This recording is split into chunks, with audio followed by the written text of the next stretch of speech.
Good morning. This is the Eager Beaver Show. You are listening to a True North Eager Beaver Media Incorporated podcast.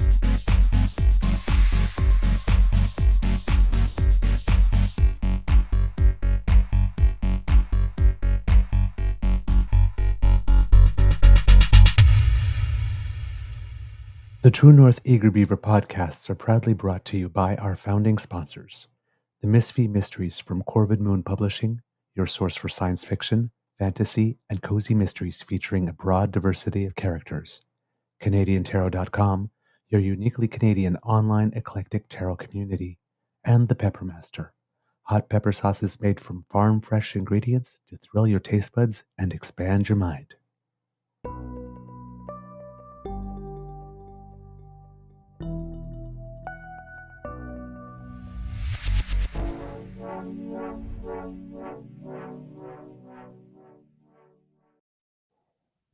Well, good morning and hello, kids and cubs, and welcome to Season 5 and episode number 781 of the Daily Beaver Morning Show. Do. Always 100% Canadian. Today, recording day is Thursday, November 6th, 2025, and it's going to be a lovely day here at the Beaver Lodge. I'm actually seeing some nice blue sky and a couple of white fluffy clouds. Yesterday turned out to be a quite rainy, gray, and cold day at the Beaver Lodge. Started out well, but took a turn. It rained a lot, actually. I am your host, the Eager Beaver, pronouns he, him, hey, Mr. Beaver, eh? And not with me, as usual, is my good friend, Mr. Grizzly. A big thank you goes to our podcast founding sponsors, the Peppermaster, the Misfit Mysteries from Corvid Moon Publishing, and PsychicTarot.ca. Kids and cubs, how is your mental health today? I'm guessing it might be better than Pierre's. I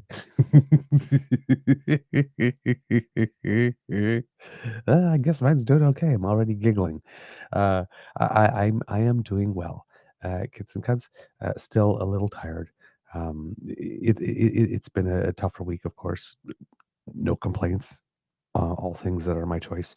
But the concert on Monday, and then 9:20 curling yesterday, the day before. Sorry, and then yesterday, uh, we're in the final crunch with rehearsals. So we're if we have to stay longer, we have to stay longer.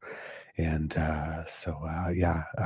yesterday's rehearsal, instead of being 6 to 8 as it normally is, was 6 to 9:30 ish, and didn't get back home until past 10.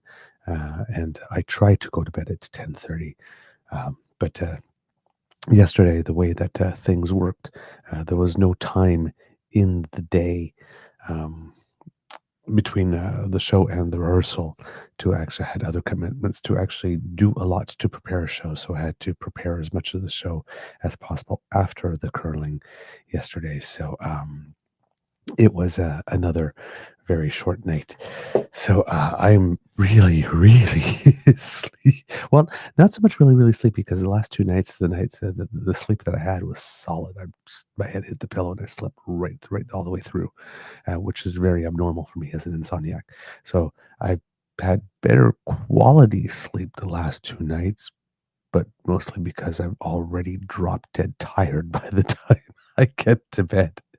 But today is the day that I will be able to fit in a nap at some point in the afternoon, and hopefully get back to my regular schedule. But again, my spirits are really good. Finally won my second curling game of the season. My first win with my two-person stick team partner.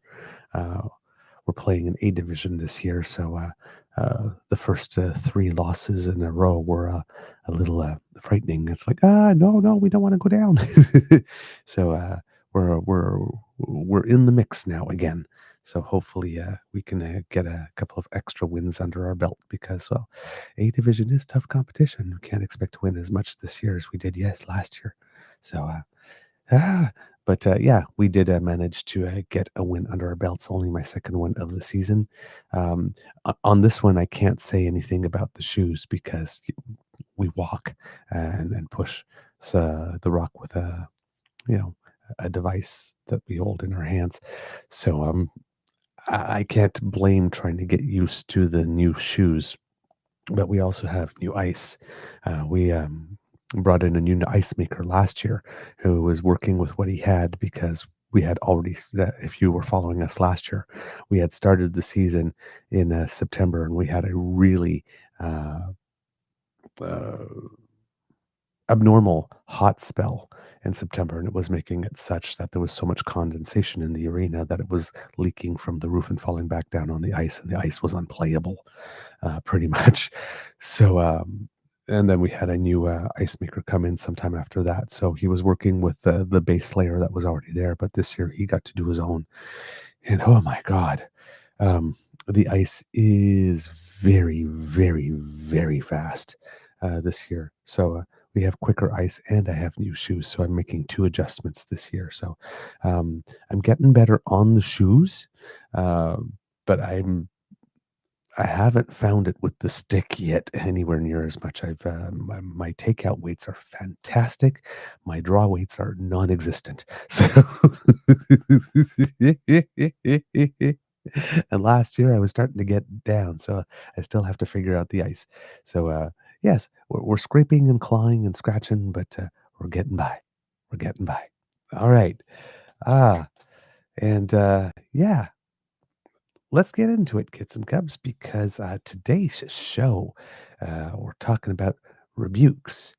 There are a lot of people that are getting the uh, not today hands up sign in politics. And, you know, we want to look at a little bit of it. So we're gonna, depending on how much time we have, of course, we're gonna look at some opposition parties' takes on the budget and their rebukes of it. We looked at the Conservatives yesterday with Melissa Lansman interview, and we'll be looking at some statements from other party leaders. Um, as well, we are going to look a little bit more into the Chris D'Entremont thing because yesterday he spoke to the media a little bit, so we'll get a take from him. We'll also take a look at the Yukon election results because up in Yukon, fellow Canadians have rejected their previous Liberal government and have made a switch to the Yukon Party. So there's a change of government there. And if we have time, there's a little news, a little bit, a teeny bit of news from the U.S.A. with regard to certain elections that took place recently that may be given someone um, uh, of a more orange persuasion, of a more tangerine temperament, um, um, some fits, and we're not displeased about it at all. So, the Piepenfreud continues here at the Beaver Lodge. But there might be a little bit of Trumpenfreud as well.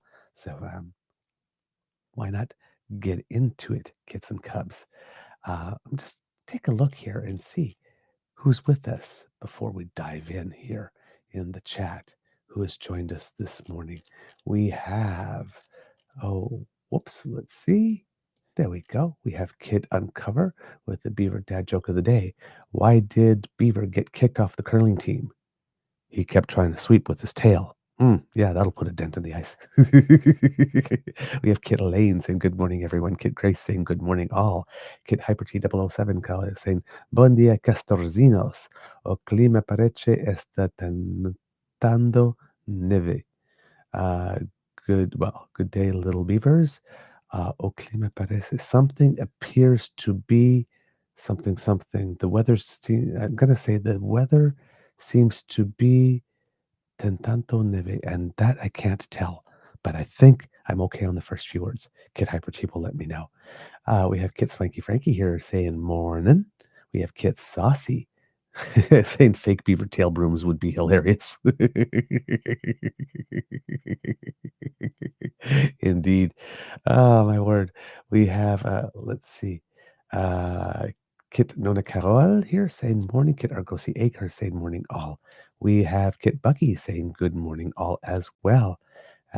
Then we have Kit playing with 3D and Ill Today, both saying good morning. We have Kit Linda M. Oh, she's in a good mood today because we have a good morning from Kit Linda today. Kit Ill Today saying stay calm and carny on. You betcha. You betcha. Kit Bucky saying, I confess I will be distracted this morning by CBC. It's Heather Hiscox's last show, and the celebration has made me sob regularly since it started.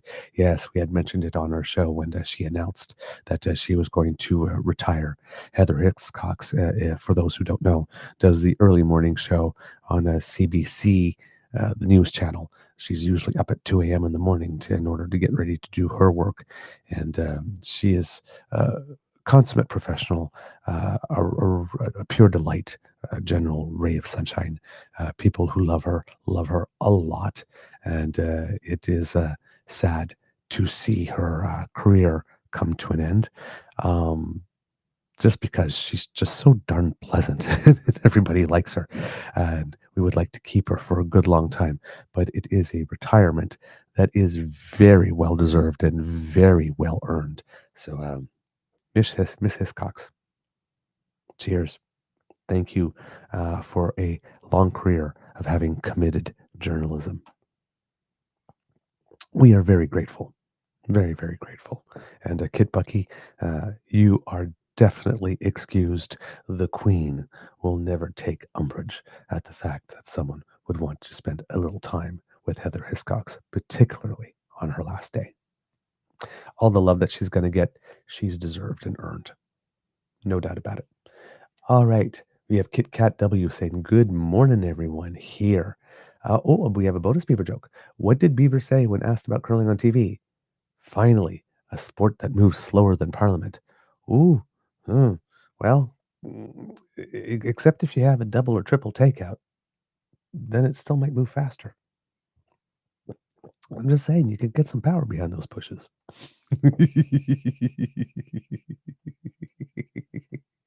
Let's see. Who else do we have in the chat? Is that everyone? No, we have Kit Sean. Hey, nice to see you this morning. I hope you're doing well. I hope that all of yours are doing well too. We have Kit Tom with us as well, saying, good morning, friends. Good morning to you, sir. Glad you are here. And then my feed jumped a little bit. Sean going, hoping everyone is enjoying the falling apart of the CPC and maggots. Kits and cubs, you all are taking as much delight in this as I am. And, well, your queen approves. You definitely have my blessing, kits and cubs, if you're feeling um, so, connecting with an unfamiliar feeling with happiness at someone who's had it coming for a long time and getting their comeuppance. That's okay. You're allowed to be human. All right. Let's see. Who else do we have here? Just taking a look here. Going through the chat, just making sure I get everyone this morning. I think that's everyone. No, we have Kit Christine with us. Bon matin. Good morning. I not sure if that's a new name for us. I don't really remember it. If you are new to the Beaver Lodge, welcome. Pull up a log. Stay a while. Make yourself comfortable. We hope that you find what you're looking for here. We have a great DAMFAM for you to interact with, and hopefully we'll have some fun as well. There we go. Who else do we have here? Kit Nona as well. Hi. Nice to see you. Don't, please. Oh no, I'm so sorry to hear that you've been really sick. I am sending you tons of healing energy and definitely hoping that you are on the upswing. Lots of love to you, Nona. Lots of love to you. Still going through the chat here. Nona telling us that the UK is putting out their budget tomorrow. Not looking good for the working class, but great for the wealthy. We'll see here. We'll see. Kid Hyperty says, my Portuguese isn't great either, but I said the weather looks like it is trying to snow. Oh, neve, snow. Yes, that would make sense. Neige, neve. Got it. Okay. Uh, Kid Argosy Acres saying here that Heather Hiscock's father passed a few weeks ago, too. Oh, and definitely our sympathies to the entire family. That's always a tough experience to go through. Kit Wishful is with us here. Good morning to you. And Miss is here. Good morning to you, and good morning to the entire family. And Mateo is beside her. Hey, buddy, how you doing? Come give me a big hug. Oh, I hope you're feeling better.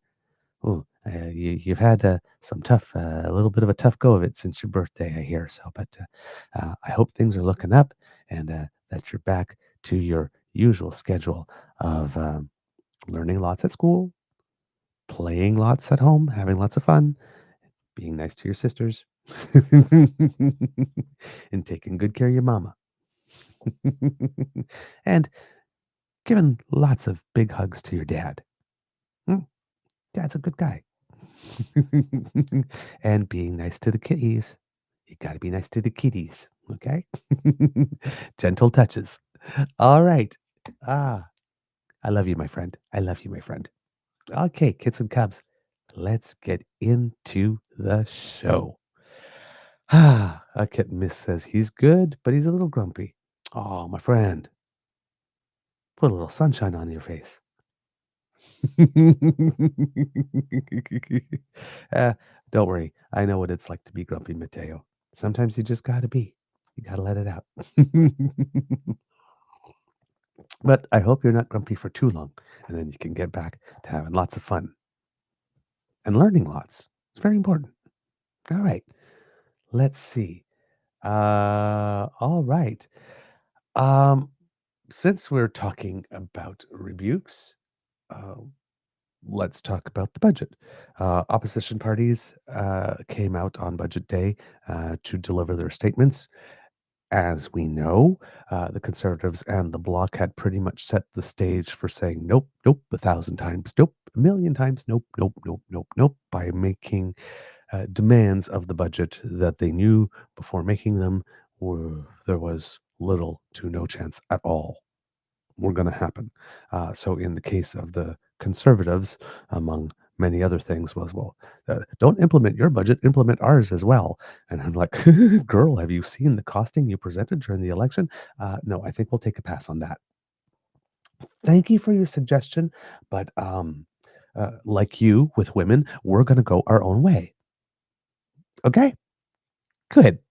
Um, then, of course, their other demand was that the deficit, and this was a surprising one for the Conservatives in the sense that they keep on saying, "Oh, these terrible, terrible Trudeau deficits," and then they were saying, "Well, let's have a deficit that's not larger than the last one that Trudeau left us, the one that was so devastating and caused all this inflationary spending, allegedly, that raised the price of food, allegedly, that was all supposed to be fixed with the removal of the consumer carbon pricing, allegedly." And well, none of that was true. Right, because as all economists that are worth their salt have let us know, that the carbon pricing added about 0.5 to 0.7% to the cost of food. Yeah. So, um, Mm, I don't think it's a particularly good idea when you've shown in the election campaign that you can't actually produce a costing that would last 5 minutes without being laughed out of the country, that your next move should be, hey, let us control the finances of the nation and please impose our budget instead. That's just not a credible or serious offer in any way, shape, or form. It's like you go back to economic school, learn a few things, and then, maybe wait a year and then show us you've learned something before asking other people to take your work and implement it instead. And again, in particular, when your counterpart has a PhD in the subject matter and is a widely respected global name in that particular field, right? You might want to practice a little humility and not purport to be a better economist than the actual economist. So, yeah, we knew that was going nowhere with the Conservatives. With the Bloc Québécois, they also had a bunch of series of initiatives. They had 18 specific asks, six of which they deemed were going to be non negotiable. Um, and on that front, uh, the Bloc, in a way, I shouldn't even say in a way, the Bloc actually did. The difference between the Bloc and the Conservatives' opposition, pre-budget opposition on the budget, was that the Conservatives, by saying that they would agree, saying that they were okay with $42 billion deficits, because that was the implication, um, basically were swallowing themselves whole on everything they said during the Trudeau area with regard to deficits, even though they're using the same line with deficits because they expected this one to be more. Right? That was a little weird. But when you turn around and you say, well, our main condition is that the budget doesn't spend more than $42 billion when you already know that there's a $9 billion commitment for defense and a $13 billion commitment for the Building Canada Homes Fund. Why are you wasting our time? So it's another dip into the laziness pool. They're not actually going to do the work of coming up with serious demands that can actually make life better because they put this poison pill type thing that makes it such that no matter what the government does, there's no way that they can accept. And the thing that the Conservatives, of course, are not doing is presenting an alternative budget as a communications tool, what they would have done instead, so that we can have a side by side comparison. And they are definitely not telling us, well, if we had to keep it at 42, and I'm assuming the Conservatives would definitely not be rejecting boosting our NATO spending, given how badly they seem to want Trump's approval. So, where would the Conservatives cut? How would the Conservatives manage to keep that deficit at 42 billion or under for the coming year while having all that defense spending and with all their complaining about us being too reliant on the US as a result of 10 years of bad liberal policy, even though it started way, way, way, way, way before that? Um, what would you do? How would you diversify our economy while not spending more and also boosting military spending? What would you have to take out then? It's not a serious exercise, right? We're in a situation where the roof of our house has a leak, and maybe there's a problem with the foundation as well. We're going to have to spend the money. We have to spend the money. That is not negotiable. Or else we just allow more damage that will just cost a whole lot more later to happen. Sometimes you got to take out a loan, right? Some years you got to spend more money than you make. You just have to.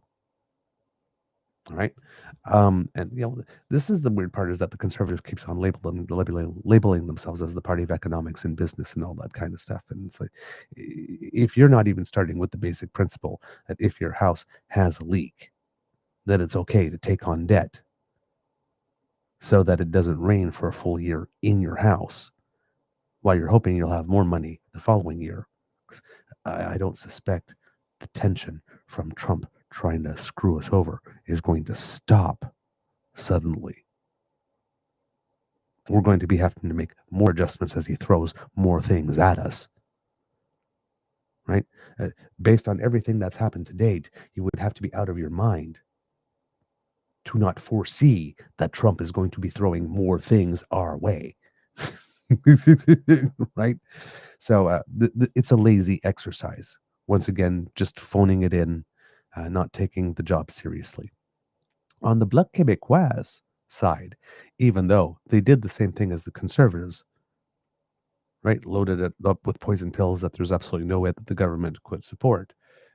They had requests.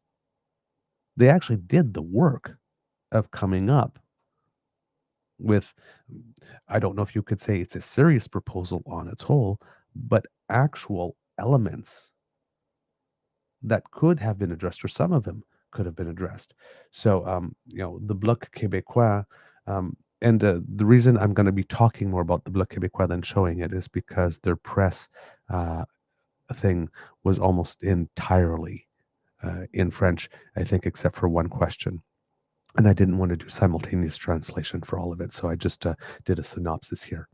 Yves-François Blanchet sounded a lot like Pierre Poilievre when he came up to make his initial statement.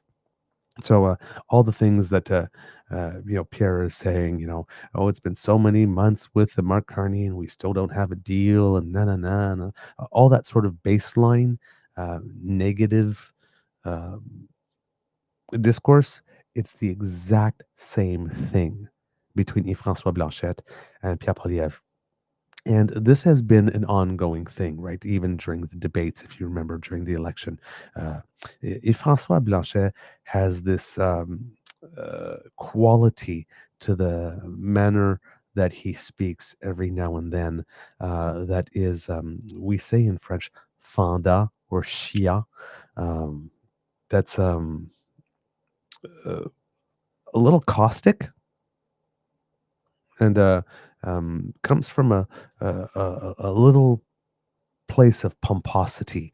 Yves-François Blanchet has a bit of a professorial tone, often, particularly in French, but a admonishing professorial tone and dismissive. Like, this is not serious. You can't do it, right? Like that, which can be fun and entertaining to watch, but can get on your nerves too, depending on the subject. So during the debates, there was a lot of, well, Mark Carney keeps on saying that he's this expert thing, but we haven't seen anything yet, right? Type thing, right? And Mark Carney, given that he doesn't speak French all that much, doesn't really know how it works in Quebec. I will tell him how things will be happening in Quebec, type thing, right? Um, so that can get a little annoying here. So in that whole sort of opening presentation sounded very much like Pierre Poilievre. They both have they both have a similar disdain, outward disdain for Mark Carney. It's just that Poilievre's is way sharper, and Pierre Poilievre has that layer of anti charisma and just nasty all the time, and negative, and you know performative outrage. The Bloc Québécois leader doesn't have that. And the Bloc Québécois leader is not afraid to do the work to find actually legitimate points. Like, again, all through, you have to remember with the Bloc Québécois, the glasses that we're putting on, the lenses that we're looking through, right, is a purely autonomist, sovereigntist, maybe even separatist lens, right, where Canada is the oppressor, constantly trying to infiltrate into areas of Quebec's jurisdiction, and Quebec keeps on having to push. That's always the push away. That's always the lens. But within that lens, what Mr. Blanchet is saying is coherent. And plus, Mr. Blanchet, being with the Bloc, doesn't have to really care about much of the rest of Canada, right? The impacts of his requests. So when he was asked if the Bloc MPs had been courted to cross the floor by the Liberals, given what happened to the Conservatives. There was some giggling all around from him and the two people that he had the two MPs that he had standing behind him, saying that there is as much distance between the Liberals and the Bloc Québécois as there is between Canada and New Zealand, geographically speaking, and that he is extremely confident that all 22 Bloc MPs will be voting against the budget. And he had this one of the things about Yves-François Blanchet is that he is very quotable. And he basically said in French, they drew up a conservative budget to attract the conservatives, but they did not draw up a Quebec budget. That's some very good framing for what it is that he is trying to do. I have to give him points for that.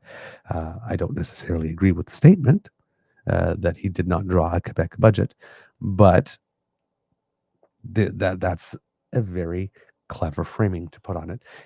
Monsieur Blanchet says that this is a budget that could have been very easily written by Stephen Harper. He might have a point there, or at least had a hand in. Some of the demands that the Bloc Québécois had that were non-negotiable. One was increased payments for seniors under Trudeau, Prime Minister Trudeau, former Prime Minister Trudeau. Payments, OAS, I think, payments for seniors 74 and older were increased, but they were not increased for Canadians 65 to 74. The rationale for that was the older you get, the more of your retirement savings you may have depleted, and the more health needs you may have. So therefore, you're more in need of the money. So they targeted it to super seniors, if you would say, rather than all seniors. This has the Bloc Québécois incensed.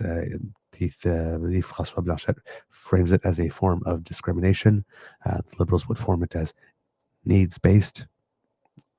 So you have a philosophical, politically philosophical difference here. But Blanchet wants that, and I believe he also wanted a certain percentage boost to the guaranteed income supplement, in addition to the old age supplement. So that was going to cost billions and billions and billions of dollars. That would have been a permanent increase annually in the budget, a structural increase in the budget. And it doesn't really do much in this particular era. There's a group out there called Generation Squeeze that have put something out before the budget and after the budget, and I'm hoping to get into that in some later shows because there was some very, very, very good commentary there, stating that probably one of the worst expenses that we could do at this particular time was to put more money to top up those types of benefits for seniors, because there's such a crunch with today's youth, and that we need stuff for them specifically, and that of all the groups economically, and this does not discount the fact that there are lots of seniors that do need extra help, but the group in Canada that is most closely to having a guaranteed basic income are indeed seniors. So it's not that there isn't a need with seniors, but if you had to do triage and put it on a list of priorities, seniors overall as a group, statistically speaking, are not the group that have the greatest need for financial assistance at this particular moment. There was also the Bloc Québécois wanted a much higher increase in health transfers, because the cost of health, of course, is going up more than just the cost of inflation in every province, and whatever increases to healthcare transfers, if there are increases to keep up with inflation or that type of stuff, are not meeting the increases in the cost of the system, and therefore that means provinces need to dig more into their discretionary funds in order to cover it. And I think the leader from the Bloc Québécois would like the federal government to be covering the entirety of the increases in costs of the system, and that was definitely not going to happen, because that would add multiple billions more. And the Bloc Québécois were still, like the Conservatives, putting it in the perspective that the deficit number needed to be lower. So again, where would you have added all this additional spending that the Bloc Québécois is requesting while keeping the deficit at a level that was way below 73 or 78? Again, that probably would have been mathematically very difficult. And Luck, of course, since it never intends to form government, well, they don't necessarily have to present an alternative budget now, do they? So they can just ask for the moon and stars in this case. Um, There was $115 billion in infrastructure spending uh, discussed in the budget, but of that, of course, not all of it is new money. And the Bloc Québécois leader claims that only $9 billion of that is new money committed for the next 5 years, and says that multiple times that $9 billion amount would be needed for Quebec alone, and therefore it is not a serious offer.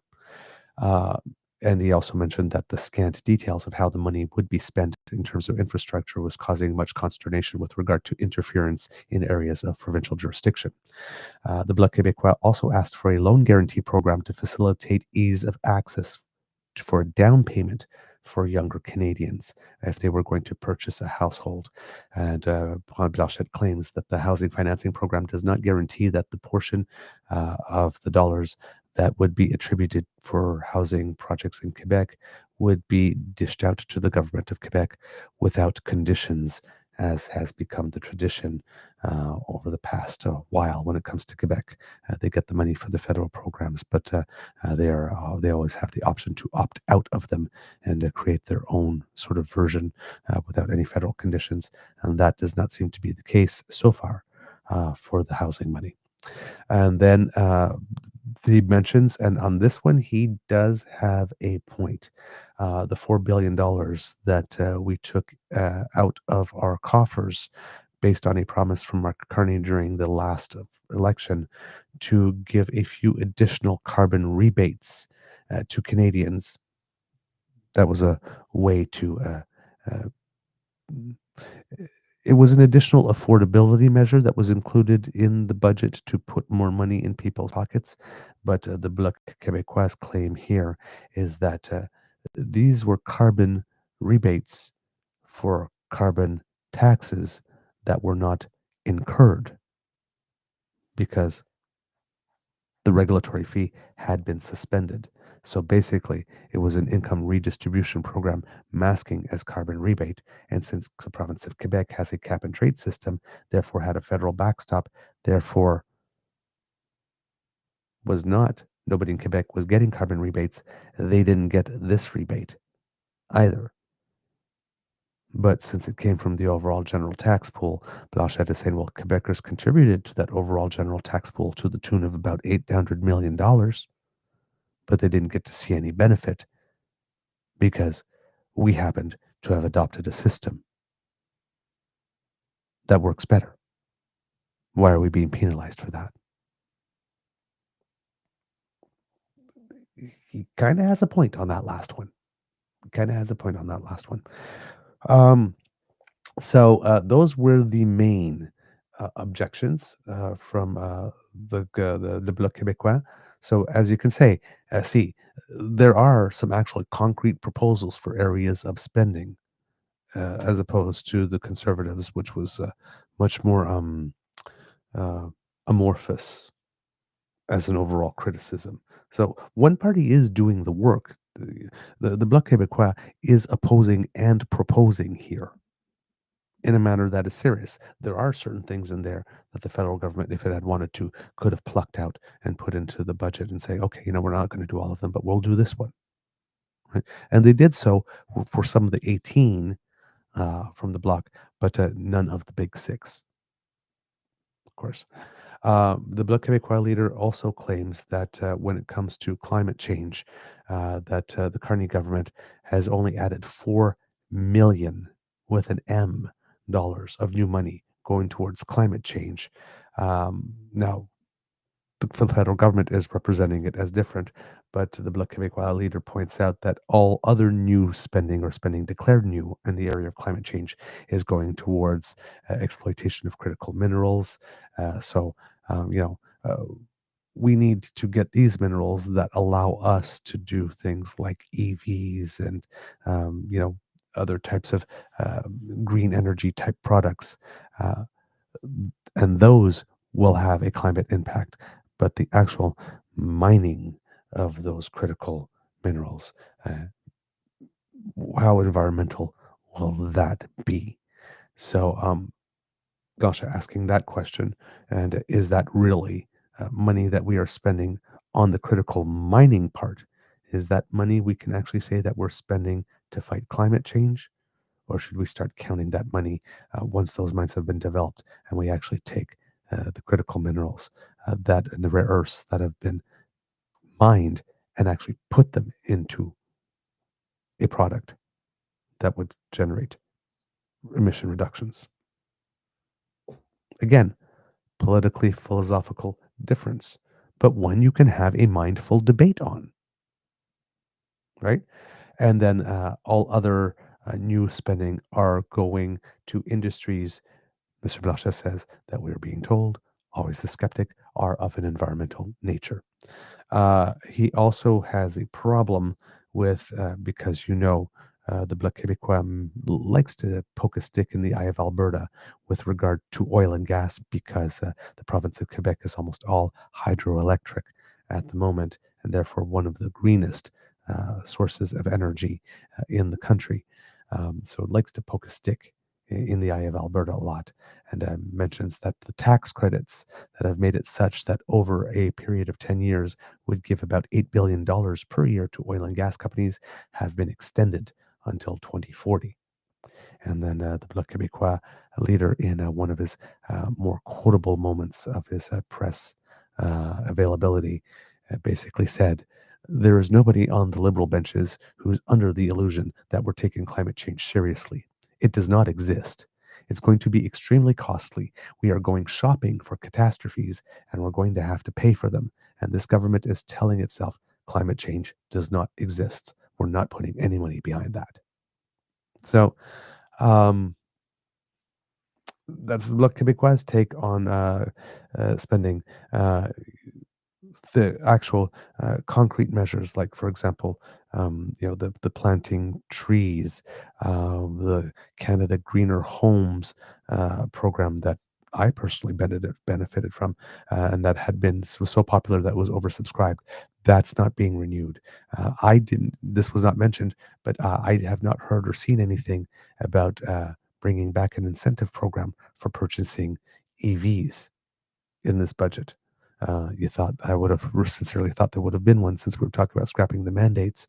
Um, and I really thought that a way to go would have been to have a very generous incentive program in order to be able to get people asking for EVs again, and maybe helping our auto industry there if we have to make some shifts in manufacturing, that we're shifting to manufacture more EVs. Um,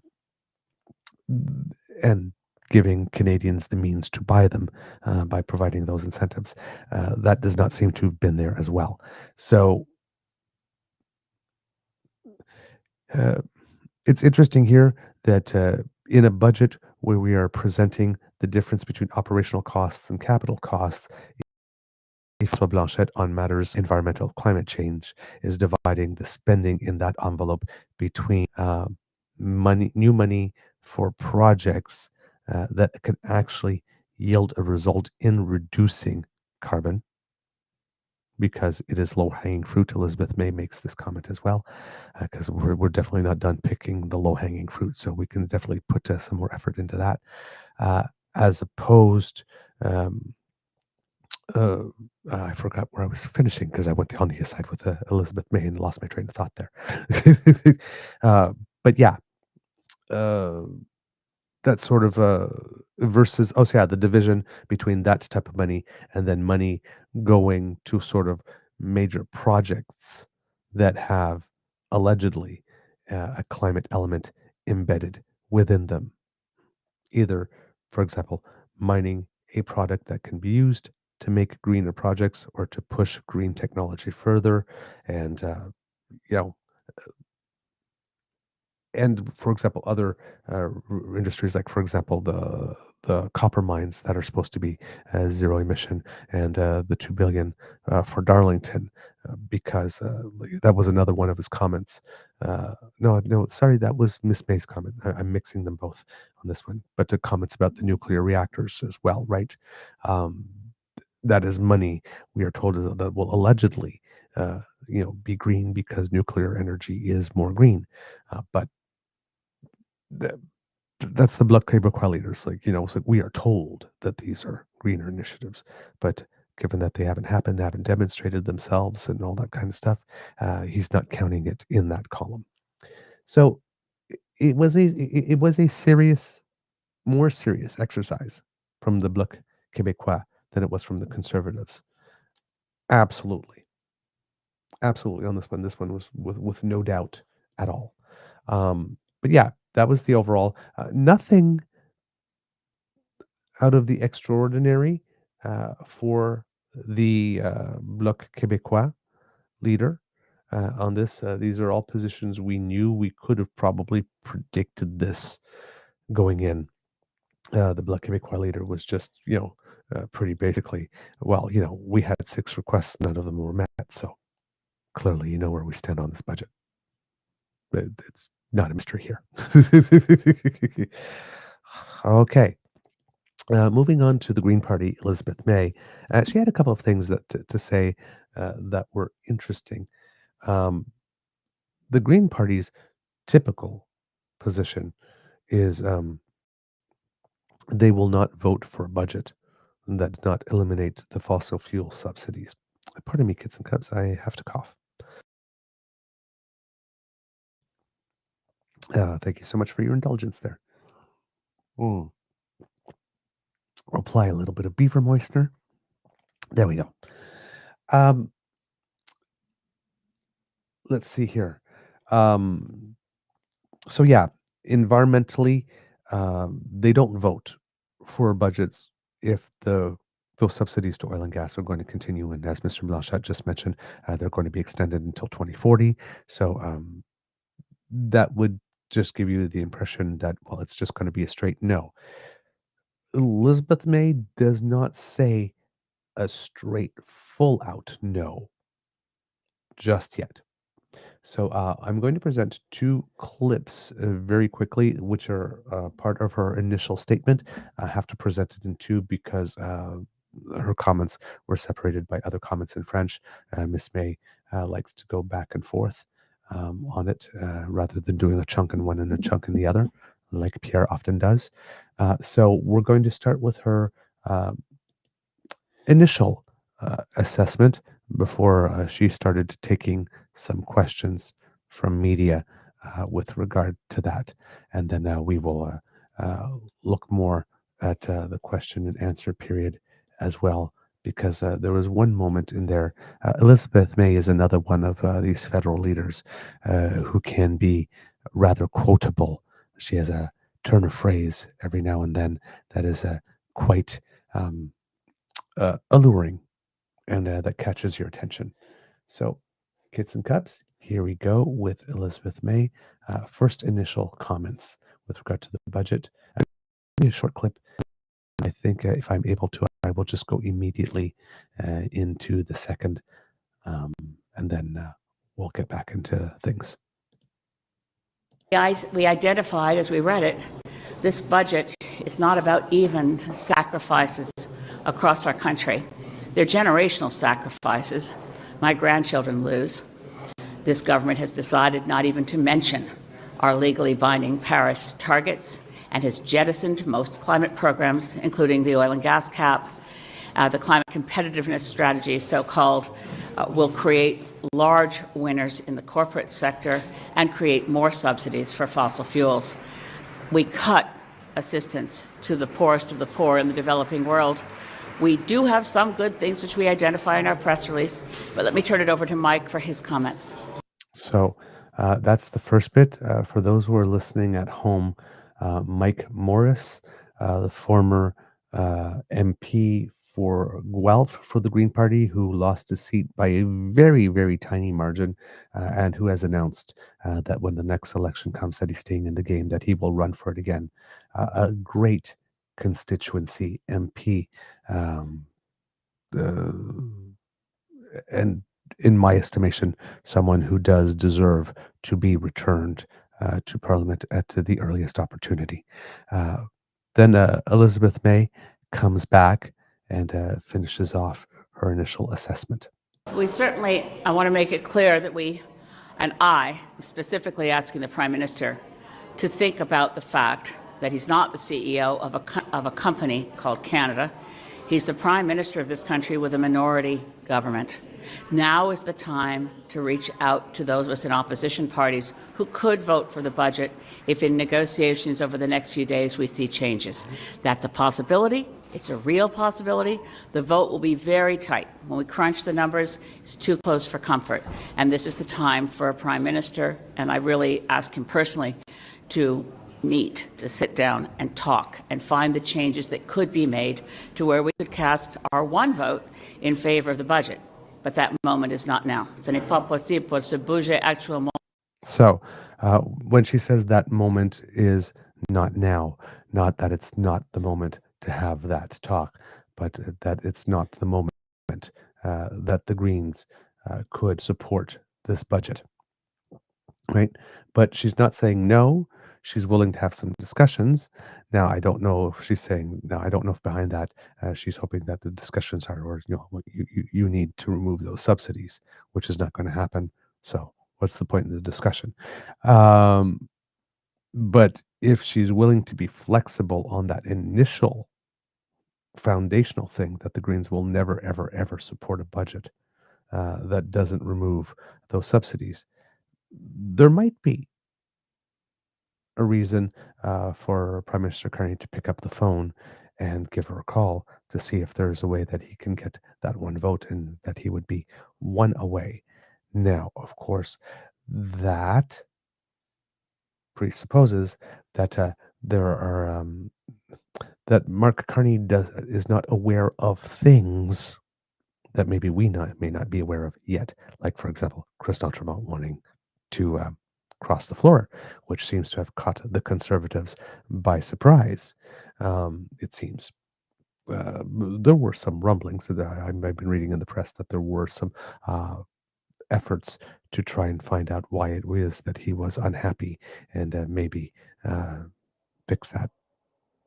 So there was some awareness that he wasn't the happiest camper within the caucus. But that he would decide on the day of the budget to up and leave, probably, or that he was that close to leaving, seems to have caught the party by surprise. So, as I mentioned yesterday, given that there will be no votes this week on the budget, and next week is a constituency week, and then they'll be coming back for the first votes, it creates a window over the next few days where you could have one or two more who decide to leave, particularly when they see how the party has reacted to Dr. Mott leaving. They might be saying, well, if that's how they're going to speak about me when I go, what's the point in me really staying? So we'll see. We'll see there. But if the Prime Minister let it stand that that there was a possibility that there were indeed more. Yesterday seemed to suggest that there possibly could be more. And also, the number we had been hearing up until to date was up to 5 around the time that Podiev made those terrible and ill-advised comments about the RCMP. There was talk out there that there were up to 5 MPs who were expressing concerns. Yesterday was the first time I heard a number that went up to 7. Just saying, there might be a little more grumbling and discontent among the Conservative ranks than we have been led to believe. Ooh. So if Mark Carney happens to know something else, knows that he does have the 2 other votes or 2 that are going to cross over or anything of the sort, then it's probably not as imperative for him to reach out to Miss May. But if he actually does need that vote, there could be some terrain d'entente there. So you never know. All right.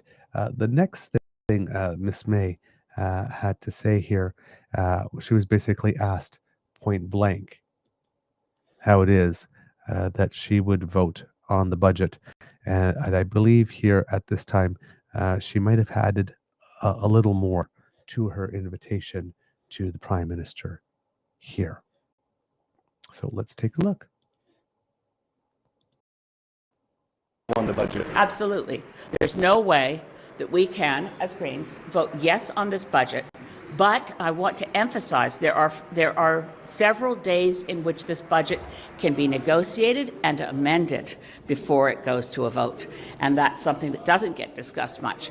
I am surprised that Mr. Carney has not reached out, or that more of his ministers haven't reached out to say, what would it take to get Greens to vote for this budget? In the same way I hear from friends in the New Democratic Party, they haven't felt that there's been an effort to get us on side early on. So we are now in a position where I think every vote's going to matter, every vote's going to count, and I would invite the Prime Minister, and I've sent this message through the officials who were with us in the lockup, please let them know I'd like to talk, because there's some things that could be done that would make it possible for us to vote for this budget. So there you go. So like she says, it might be an opportunity that is worth exploring. Might be. She then goes on in another answer to talk about some of the decisions that have been made. As you heard there were cuts made to foreign aid. But there's also a little bit there about her skepticism about the nuclear project at Darlington as a major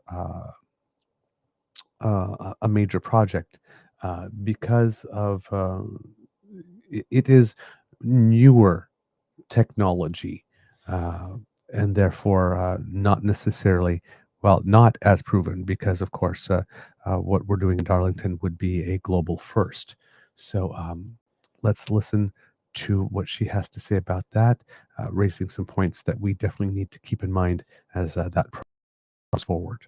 I was also shocked to see cuts in one of the things I stressed to the Prime Minister was with Donald Trump withdrawing from the world and the U.S. withdrawing and killing the U.S.A. ID program.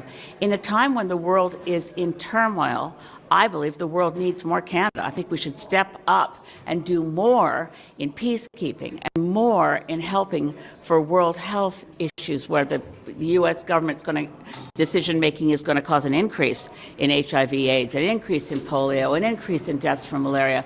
We could stand up and start filling that space, and instead we're retreating. We're putting less money into overseas development assistance and more money into our military, which we support up to a point. But this is the question of why would we throw, in the same week the Prime Minister said we're going to have to make sacrifices, they announced a $2 billion gift to the Darlington project, which they've already put on the fast-track C5 list.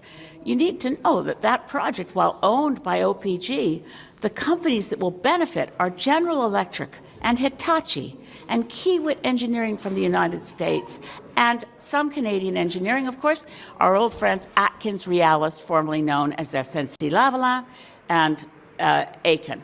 But this is for a project that may never generate a single kilowatt of electricity because it's an experimental prototype that we don't have a single operating small modular reactor anywhere in any democracy in the world generating electricity. And yet to casually throw $2 billion to it when they've just said Canadians will have to sacrifice? Why do young Canadians have to sacrifice, and why does the next generation have to bear the brunt of our government today deciding in 2025 that our oil and gas cap is off, that we're not even going to mention that we're legally bound under the Paris Agreement to reduce emissions? It's not even mentioned in this budget. What do you think of the Liberals actively courting Conservatives to cross the aisle? Well, they don't have enough votes. Sorry, just to jump on that, considering that they're doing that to cross the aisle and everything you've described about their approach to negotiations, I'll put in air quotes, do you have any confidence that Prime Minister Carney and the Liberals have any interest in negotiating with any of the other parties if they don't have the votes, that they're willing to take it or leave it and sort of walk away if you Well, guys... I think put that question to Prime Minister Carney and to Finance Minister Champagne. we try to be constructive as Greens. We don't want to take partisan shots. That's why you can tell how I'm speaking about Chris D'Antoine. Most of the people in that House are friends of mine. I don't agree with many of them on policy choices, but we're open to having a conversation. It's too important to stick to our legally binding commitments than just to say, oh, okay, it became inconvenient to have a home energy retrofit program that worked extremely well, so well that it was oversubscribed. It's really effective in reducing greenhouse gases, putting people to work in installing the insulation and the things that you do that save money and make sense and reduce carbon are abundant. It's still the low-hanging fruit. And we're trampling over the low-hanging fruit to chase pipe dreams of new technologies that are super expensive and take a very long time to produce nothing. And there you go. Get some cups. Elizabeth May, quotable. Definitely quotable. So yes, the overall issue with Darlington is because it's new technology and it has not been proven yet and has not been deployed anywhere, that $2 billion that was announced could be thrown into a project that ultimately does not prove itself and therefore never generates even a kilowatt of green electricity. So why are we spending money on that rather than still going for the low-hanging fruit? So let's have that home retrofit program back again. Let's have those incentives to buy EVs, things that we know actually do reduce the amount of carbon, versus $2 billion for a project that may or may not prove itself. So that is her position there. Some comments in the chat, of course. But yes, that's always the thing with new technologies, right? We put money into them and some of them work and some of them don't. And when they work, well, we get great benefits from them. So you got to do some experimentation somewhere along the way. If the Darlington thing does work, not only do we have the energy, but as Prime Minister points out, we would be the first in the world to do that. So then we would also have some IP and patent and other stuff of that like that we could export that gives the project even more value for the economy. So they're the two sides of the debate. You can make an argument for both, and a pretty solid argument for either one. But the path that we have decided to go down, it seems to be, is to try to pursue small modular reactors as not only a green strategy, but also as an infrastructure project, also as a project that would use Canadian steel, aluminum, and all that type of stuff, but also as a project that would create additional exports, not only the electricity, probably isotopes as well, hopefully, but also, like I said, the intellectual property that goes around those types of nuclear reactors and installing them and operating them, running them, and all that type of stuff. So these are one of the things that you can only know in time. You try it and it either works and you're proven right and you're a genius, or you try it and you're proven wrong and you're a bum. So politically speaking, that is. Man. Okay. So that was Elizabeth May here. Let's see who else I have for you. I guess the last one, since we talked about the Bloc and whatnot, is the NDP. So we have Mr. Don Davies here. Now, the NDP is in an interesting situation. Sorry, before I do that, I'm so sorry, kids and cubs. The Green Party Elizabeth May leader mentioned that there were some positive things in the budget, and that we had to go to the news release to state that. So I definitely wanted to go there because one of the things about the Greens, as opposed to other parties, particularly the Conservatives, is that, Conservatives is just negative all the time. So here they like to look at certain things. So we'll go through the press release because there are more things in there that she didn't get to mention here. It says here, this budget is full of sacrifices for programs Canadians rely on: climate action and nature, and healthcare expansion, but not for billionaires, multinationals, and foreign-owned fossil fuel giants. Canada's legally binding climate commitment under the Paris Agreement is completely lost. So too the oil and gas cap is gone, as well as numerous climate-related programs, while oil and gas production is increased. The budget's, quote, productivity super deduction is an accelerated capital cost allowance explicitly intended to reduce Canada's marginal effective tax rate to be competitive with Mr. Trump's tax-cutting Big Beautiful Bill. Leveling the playing field by meeting the lowest international tax rates is a race to the bottom, never a winning strategy. A national electrical grid is a cornerstone for real decarbonization. The budget offers piecemeal tax deductions, but no federal strategy or leadership essential to bring the provincial players together. The Green Homes program has been abandoned because it was too popular. The new Build Canada Homes has no provisions for retrofits or of existing housing stock, and which is the most effective way to reduce emissions from the housing sector. Quote, this budget sacrifices $56 billion in public services, like a program that helped folks in my community retrofit their homes and save money on their energy costs, all while foreign-owned fossil fuel giants and billionaires continue to make off like bandits, said Mike Morris. Losers in the budget are nature, with no announced funding for meeting 30 by 30 commitments to protect Canada's nature, nothing for West Coast salmon rehabilitation, no mention of the Indigenous Guardians program, and cuts to overseas development assistance when the world's poor need it most. And the 30 by 30 commitments, if I'm not mistaken, were commitments, for example, to reserve 30% of land and water territory or whatnot as ecological preserves, if I remember correctly. Adaptation to climate change is mentioned only in a commitment to lease 4 new firefighting aircraft, a tiny contribution to what needs to be a major nationwide effort. A $484 million reduction in spending at Indigenous services is not aligned with true reconciliation. Losers are Canada's small business owners, representing 50% of GDP and providing 66% of private sector jobs. Small business is barely mentioned in this budget, overshadowed by projects of national significance. Quote, read major corporations. The backbone of the Canadian economy desperately needs a chiropractor, said Green small business critic Michael Holbrook.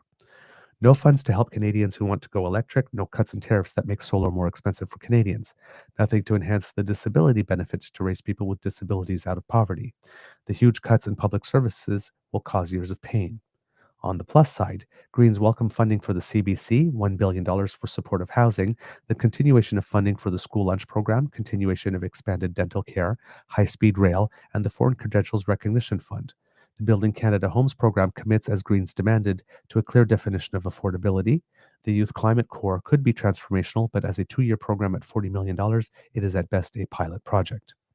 The big winners are the multinationals, able to access the productivity super deduction, big foreign corporations like General Electric, Hitachi, and others lined up for billions in subsidies for unproven nuclear technology. Multinationals like Shell, Petronas, Mitsubishi, Kogas, and PetroChina, disguised by the name LNG Canada, and others are able to gain cabinet designation as projects of national significance. The bottom line for us as Greens is that without amendments achieved through negotiations over the next few days, we cannot support this budget, said leader Elizabeth May. So, pointing out some positives and other elements there in the budget that we hadn't had a chance to talk about, and that she is highlighting them there. All right, on to the NDP and Mr. Don Davies. They are in an interesting position because the first two parties were so quick off the mark to make it obvious that they would not support it. The Bloc Québécois, of course, having the most spectacular of flip-flops, because during the whole entire election campaign, they were making it very clear that they would give this government until the U.S. midterms to come up to some trade negotiation or whatnot with the United States. And somewhere along the way, the Bloc Québécois just decided, well, we don't believe that anymore. That part was never particularly well explained. Why it is that Yves-François Blanchet suddenly reversed himself on that. But this once again puts the NDP in the position of, and the NDP was trying to get away in the public eye from a reputation of being the party that supports the Liberals or caves or eats itself or contorts or enters into some contortions in order to find a way to support the Liberals. It just puts the ball back on their court again. Now, with regards to the NDP, there is some division within the ranks mentioned, and it seems to frequently fall along the same lines as the debate that led to Don Davies being chosen the leader, which did not make happy three of the seven members of the caucus who happen to all be racialized women. There might be abstentions coming from that front when it comes to this, which would be, how would I put it? To see some vote yes and some vote no would be different. That typically doesn't happen within a party, but you might have a couple of abstentions. But you might be looking at some people wanting to make their own mark in a certain way by taking a stand this time. So the door is open to that. Mr. Davies didn't have all that much to say in terms of his opening statement and was trying to keep answers rather short until I think the third or fourth question he was asked, and then he got into it a little bit. So let's take a little look at what it is that Mr. Davies had to say with regard to the budget. First budget at the federal level in 18 months, and I want to contextualize it a little bit. Canadians are facing serious economic pressures from coast to coast to coast. We have skyrocketing prices in groceries and rent, and housing as an ownership proposition is simply out of the question for too many people. We have unemployment at 10-year highs, particularly hard for young people, where 1 in 6 young people is out of work, and many more than that are underemployed.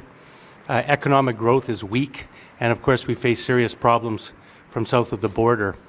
So it is in that context that we're evaluating this budget today. I can tell you that New Democrats are going to take the time to study this budget. We're going to consult with stakeholders.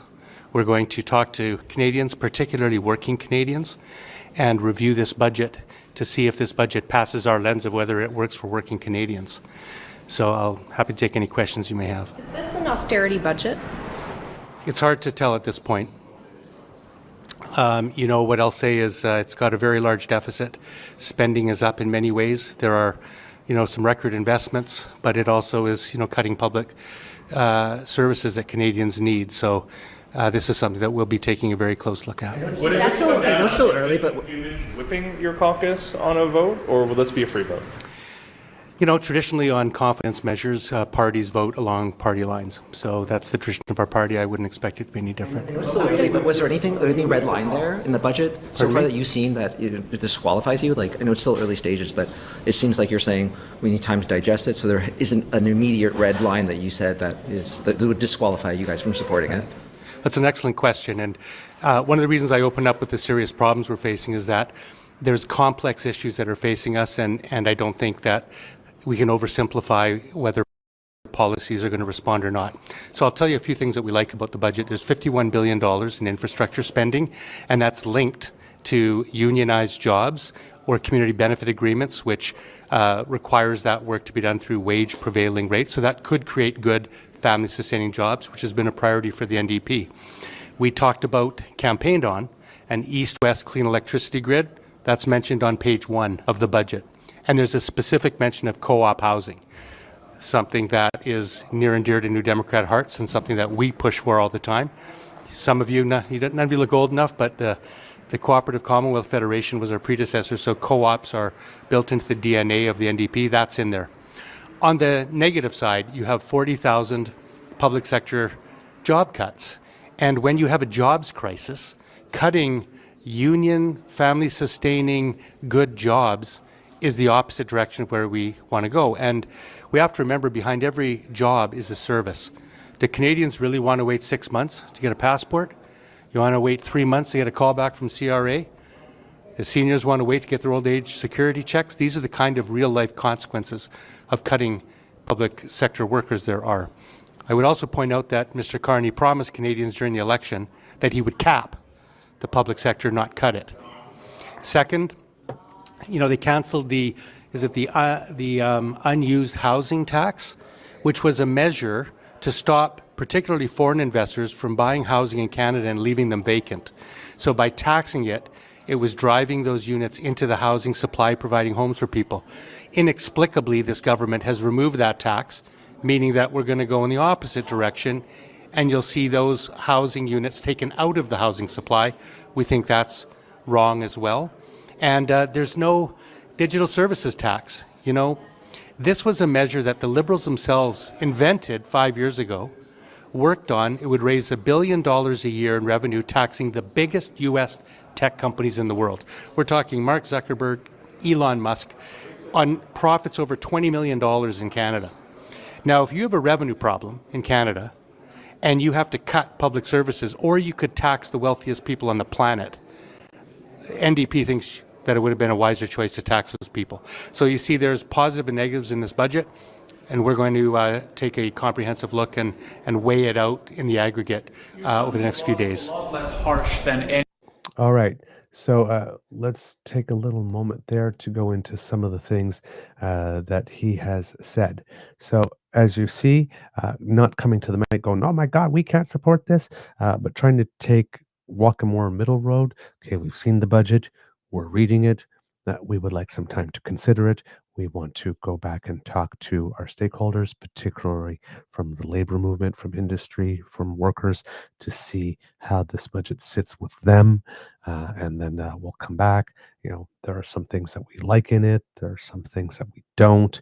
And then he's asked right off the bat, is this an austerity budget? Because the NDP was out there on the record saying, like, this, if this is an austerity budget, we can't support it. Prime Minister Mark Carney at first was saying that there would be some austerity in this budget. They kind of backed away from using that word very quickly, talking just about sacrifices instead. But he's not willing to say, yes, this was an austerity budget. We can't vote for it, right? It's hard to say. We need to look at it more.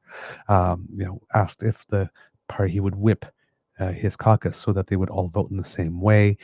Not saying that he would, saying that it is not particularly traditional for for parties to have members that vote different ways on a budget.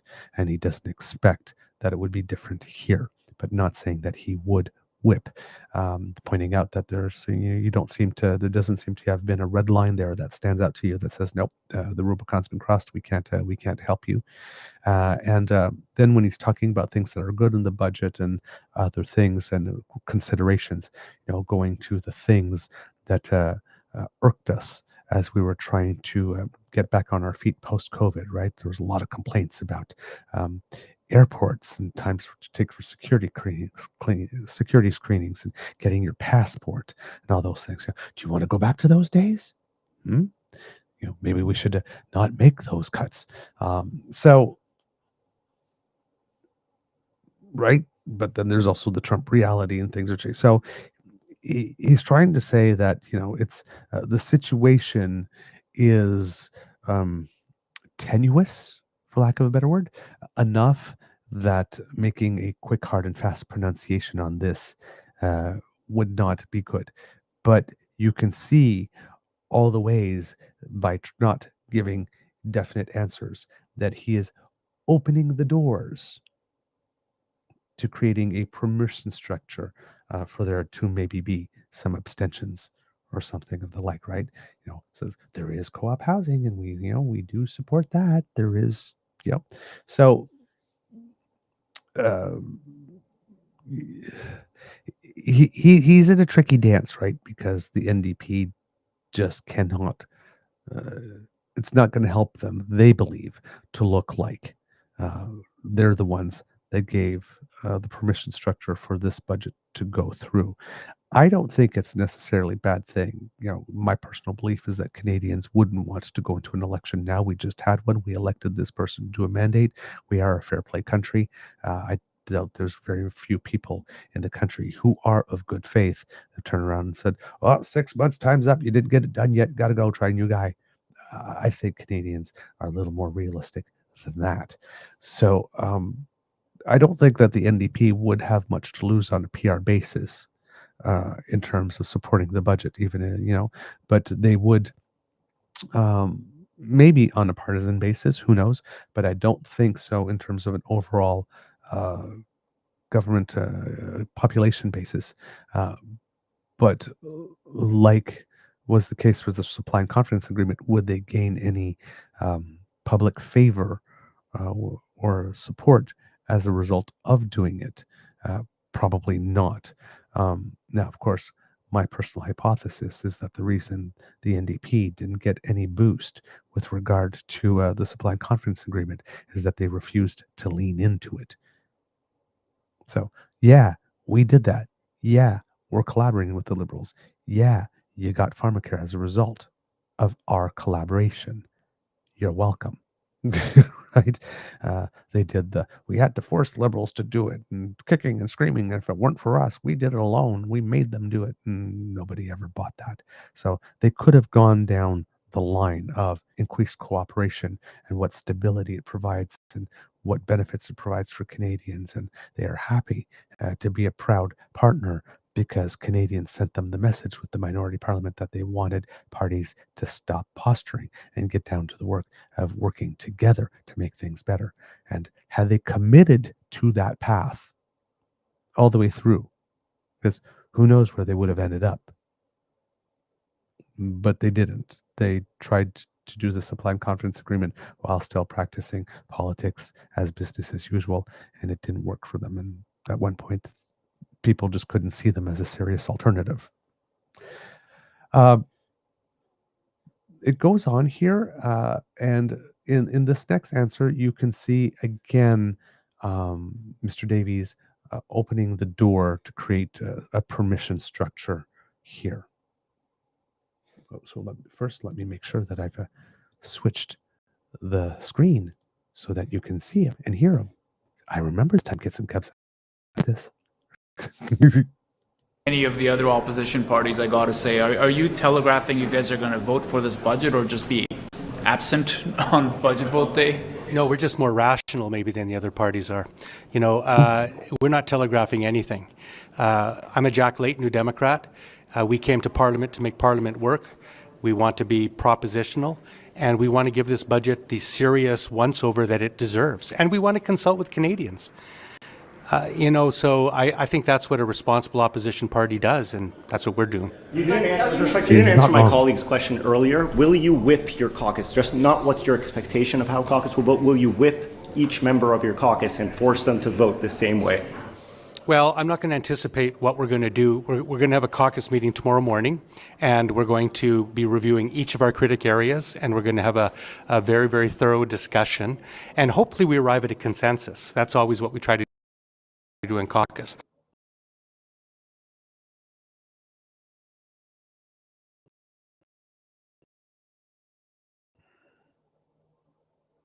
I have.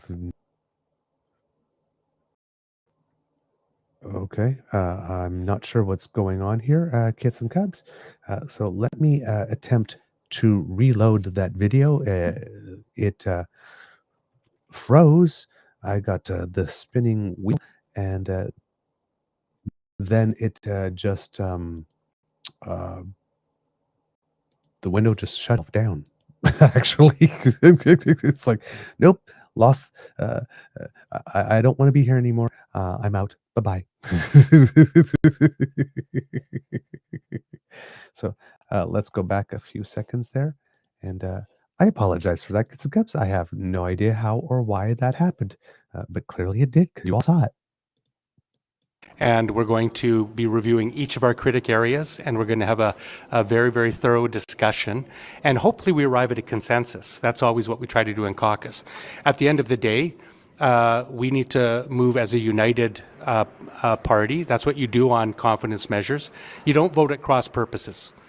You know, you can't have people voting yes and no.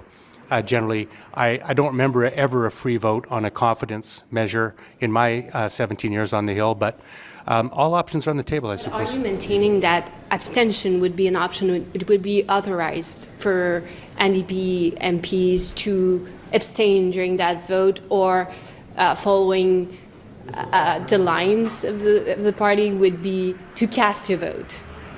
Yeah, well, so the tradition in our party is that we caucus together and we vote as one unit on confidence measures. But it's also part of our tradition history that sometimes members, for various reasons, can't vote the way that the caucus wants.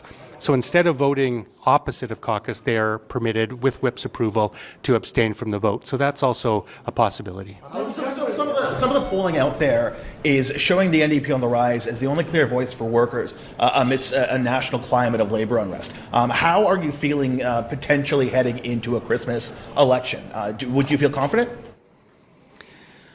Well, I think our message is getting through. You know, New Democrats and I in particular, since I was appointed leader in May, have made it my #1 priority to reconnect with the working class in this country. And I've been dogged on that. We want to be the voice of working people. It's why our party was formed in 1961. By working people, for working people. That is our explicit raison d'etre. And I'm glad to see that message is getting through, and I think that trend will continue. What do you make of the climate competitive strategy? Do you see it as a negative sign that the Carney government has yet to condemn Alberta for using the notwithstanding clause to force 51,000 striking teachers back to work? Well, you know, we're the party of labor, and I don't like or support any government ordering legally striking workers back to work. And it's been I think a very, very discouraging and frankly inappropriate act by the Carney government Liberals to continue to force legally striking workers back to work when it's their constitutional right to strike. So, yeah, I mean, you know, I think Mr. Carney's acting to type. You know, they ordered postal workers back to work, rail workers back to work, port workers back to work, flight attendants back to work, who are legally on strike. So ordering teachers back to work, when the Conservative Premier of Alberta does it, it's wrong. When Mr. Carney does it, it's wrong. And I would say if Canadians want a government that respects workers' charter rights to strike, they should vote NDP. Just at first glance, what did you make of the climate competitiveness strategy? Okay, so there I just wanted to point out that in all the question and answer periods, Mr. Davies was the only one to get a question on something that was outside the scope of the budget there. You will notice in the previous answers, however, all the ways that he is creating the permission structure, again, asking when asked about it being voted and asked about abstentions, saying no abstentions if there's a reason that an MP needs to vote in a different manner than the party without having a yes or no split, could, with the permission of the whip, vote abstention. I was hoping for a follow-up question saying, have you, is your whip, not necessarily have you given permission to your whip, but is granting abstentions an option that your whip considers on the table in this case? To get, if you want to dig a little more and see about the willingness, because if the whip has to give permission, then let's ask about the whip's willingness or inclination to grant permission. It would seem to me to be a good follow-up question here. So let's see. Go back a couple of seconds here, just to make sure that we get the question. Oh, and of course, let me make sure that we go back to the screen. There we go. Charter rights to strike, they should vote NDP. Just at first glance, what did you make of the climate competitiveness strategy? I haven't had a chance to really study it yet in any real detail, but that's something that we're interested in. We want to know what this budget's impact is on the climate crisis. I will note that Mr. Carney is not the Prime Minister who wrote values, I'll tell you. I mean, he was an enlightened capitalist in that book who claimed to understand the climate crisis, but ever since he's been elected Prime Minister, I've seen nothing but regressive moves on the climate, whether it's, he canceled the carbon tax, then he weakened the EV moratorium, then he started questioning whether our emissions targets were there. And I did notice one thing in the budget where they're eliminating the greenwashing provision in the Competition Act, which would have reversed the onus and made people who claim that their product or service is good for the environment have to prove that instead of the other way around, namely oil and gas companies who run ads saying that clean natural gas or that kind of thing.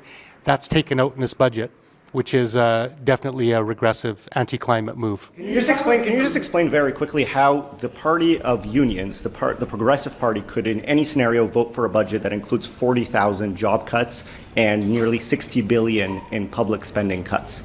Can you just explain how, in any scenario, you could support a budget that has those two things? Well, that's way too broad of a question. That is obviously a very, very significant factor to us.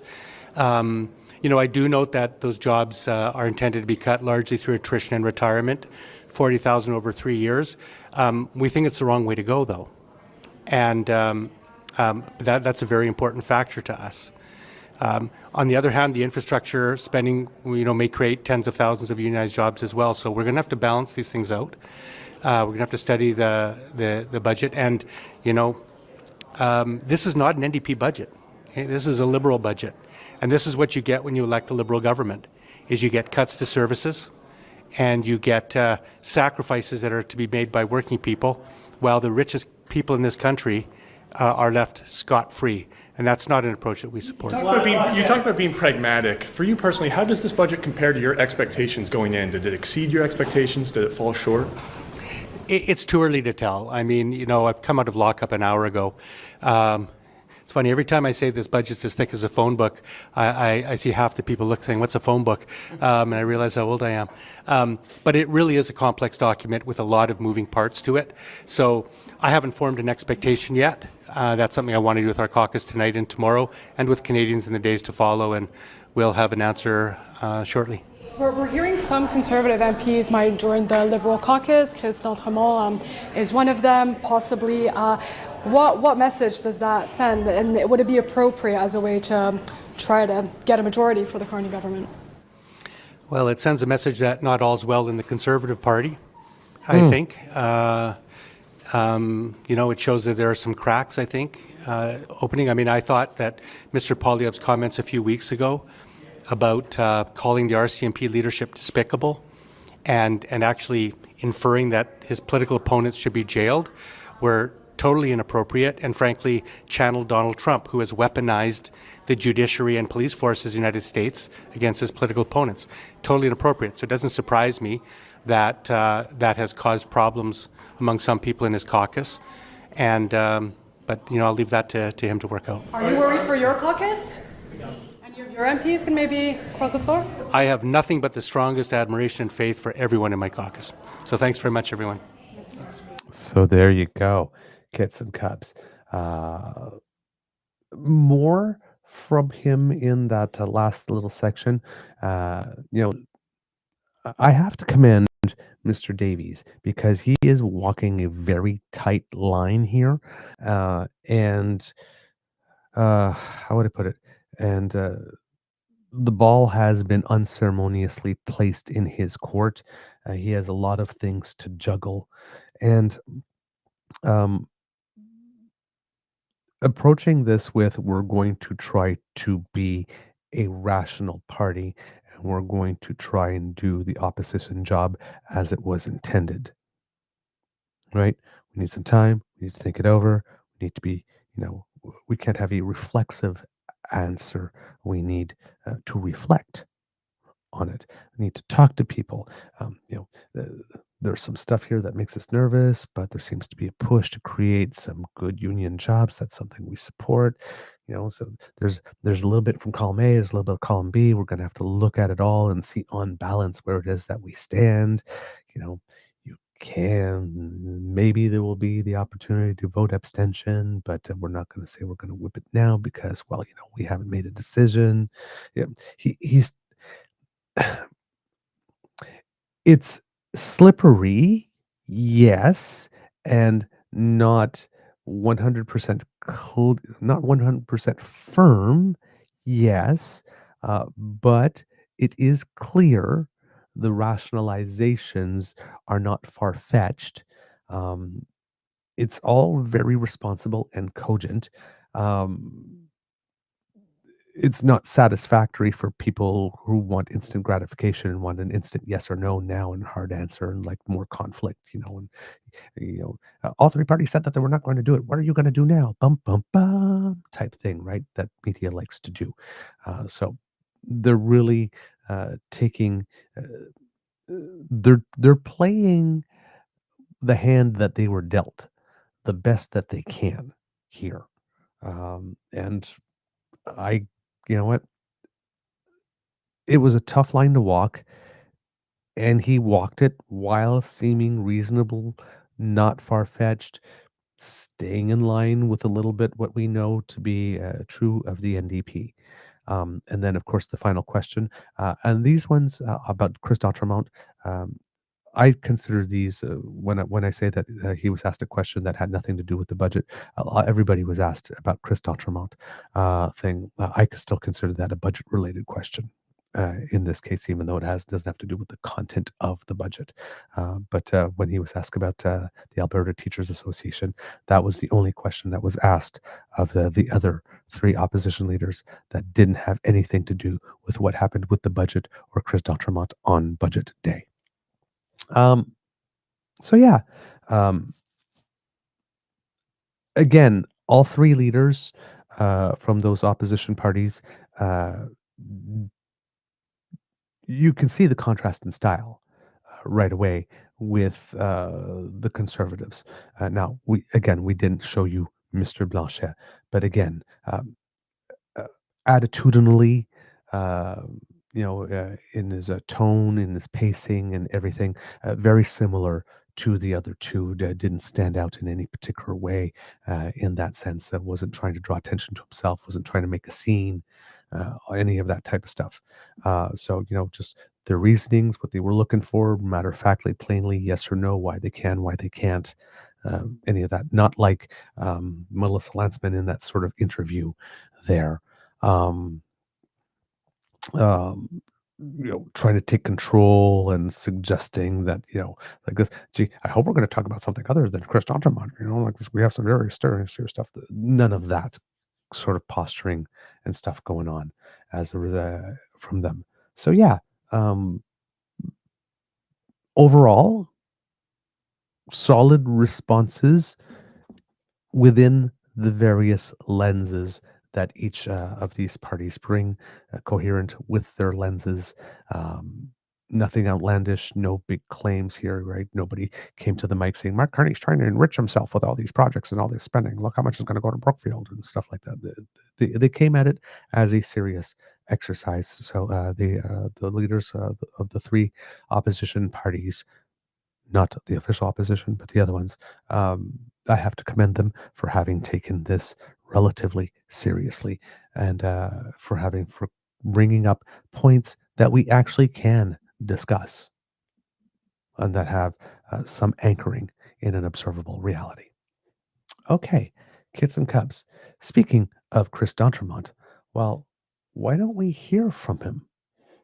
Since we're talking about him, as you know, kids and cubs, Chris d'Entremont is an MP from Acadie Annapolis in Nova Scotia, who announced a couple of hours prior to the budget being read, and it was carried in Politico, that he was considering moving to the Liberals, but wanted to see what was written in the budget first.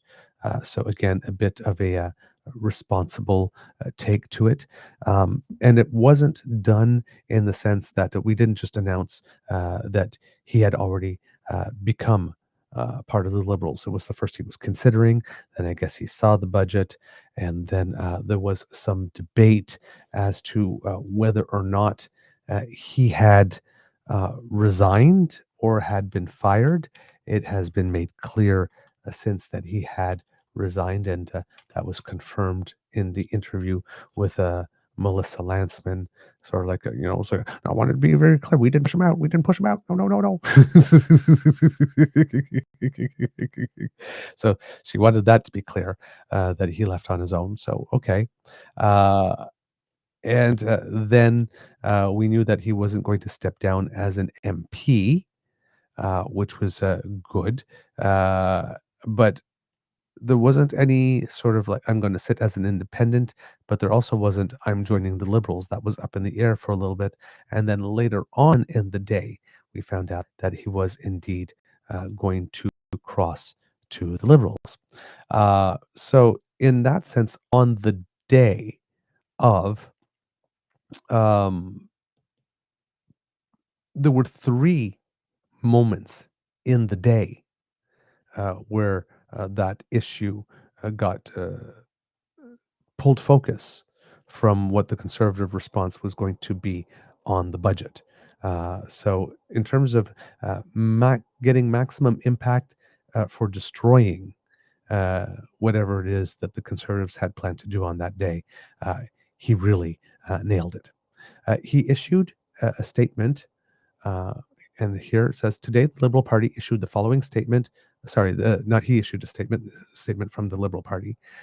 Today the Liberal Party issued the following statement from Chris d'Entremont. Sorry, I correct myself. It is, I had it right the first time. It is a statement from Chris d'Entremont, but as issued from the Liberal Party. So his first statement as a Liberal Party member here. Quote, earlier this afternoon, upon the presentation of the 2025 budget, I informed the leader of the opposition House leader, and the Speaker of the House of Commons that I had resigned from the Conservative caucus. After serious consideration and thoughtful conversations with constituents and my family, I came to a clear conclusion: there is a better path forward for our country and a better path forward for Acadie Annapolis. Prime Minister Mark Carney is offering that path with a new budget that hits the priorities I have heard most in my writing to build strong community infrastructure and grow a stronger economy. That is why I am joining the government caucus. After 5 years of serving in opposition, the people of Acadie Annapolis and all Canadians know that the moment we face today needs all of us to lead, not with complaint, but with confidence in a strong future. This is an important moment for the country to come together, and I'm looking forward to working with the Prime Minister to build the strong economic future that all our communities deserve.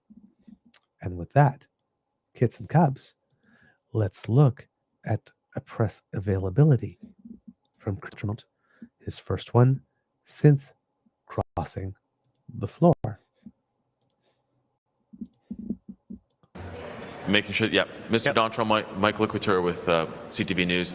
I wanted to ask you, what was the deciding factor in crossing the floor? And if you could also indulge, how many other Conservatives in your caucus feel the same way that you do? Well, let's start with the story of how I got here. I would think over the last number of months, I wasn't feeling that I was aligned with the ideals of what the leader of the opposition had been talking about. So I've been sort of re-looking at, what my career is bringing and what I can do for my constituency. So over the last little bit, talking to many of my friends in the Liberal Party, as Deputy Speaker, I got to know a lot of those members personally, ask questions, see what's going on, and understanding the point that we are in Canadian history, where it's time to actually try to lead a country, to try to make it better, and not try to knock it down, not to continue to be negative. In my case, as a Nova Scotian, we're always trying to find ways to work together to solve the issues that are important to our communities. And I didn't see it by sitting in the opposition. I saw it by being a part of the government caucus. Prochaine question. Sorry, and just in terms of how many other Conservatives feel the same way that you do that are currently sitting in caucus? Yeah, I would suggest that there probably are those that are in the same boat, but I will let them tell their stories if that time comes. Monsieur d'Entremont, Yasmine Midi avec Radio-Canada. Je vous pose une question très semblable, mais en français. Expliquez-nous ce qui a mené à votre décision. Pourquoi est-ce que vous n'étiez plus à l'aise au sein du Parti conservateur? So basically the same question here in French, basically asking him to state why it is that he had left the Conservative Party of Canada. On that front, Kits and Cubs, he also had a letter of resignation stated, that was released, and very, very curt. Ottawa, November 4th, 2005. Mr. Poilievre, please accept this letter of resignation from the Conservative Party of Canada and the Conservative Caucus, effective immediately. Sincerely, Chris d'Entremont, MP, Acadie Annapolis. Yeah.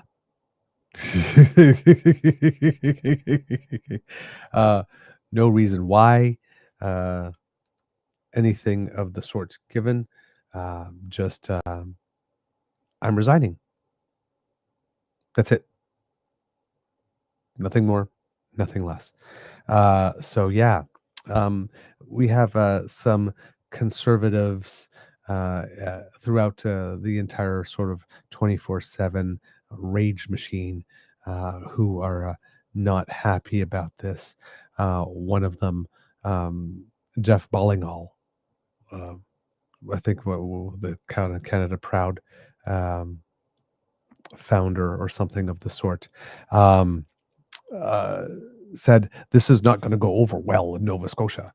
And it's like, girl, 10 of the 11 seats available in Nova Scotia went Liberal in the most recent federal election. The one that didn't go Liberal went to Chris D'Entremont. He won by 1.1% total votes to the Liberal candidate, over the Liberal candidate. I think Nova Scotians are going to be fine with this.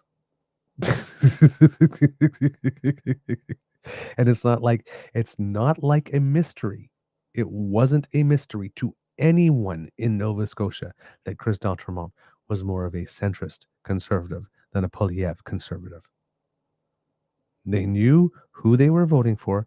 They voted a conservative in despite the fact he was on the conservative banner because they liked him, not the party.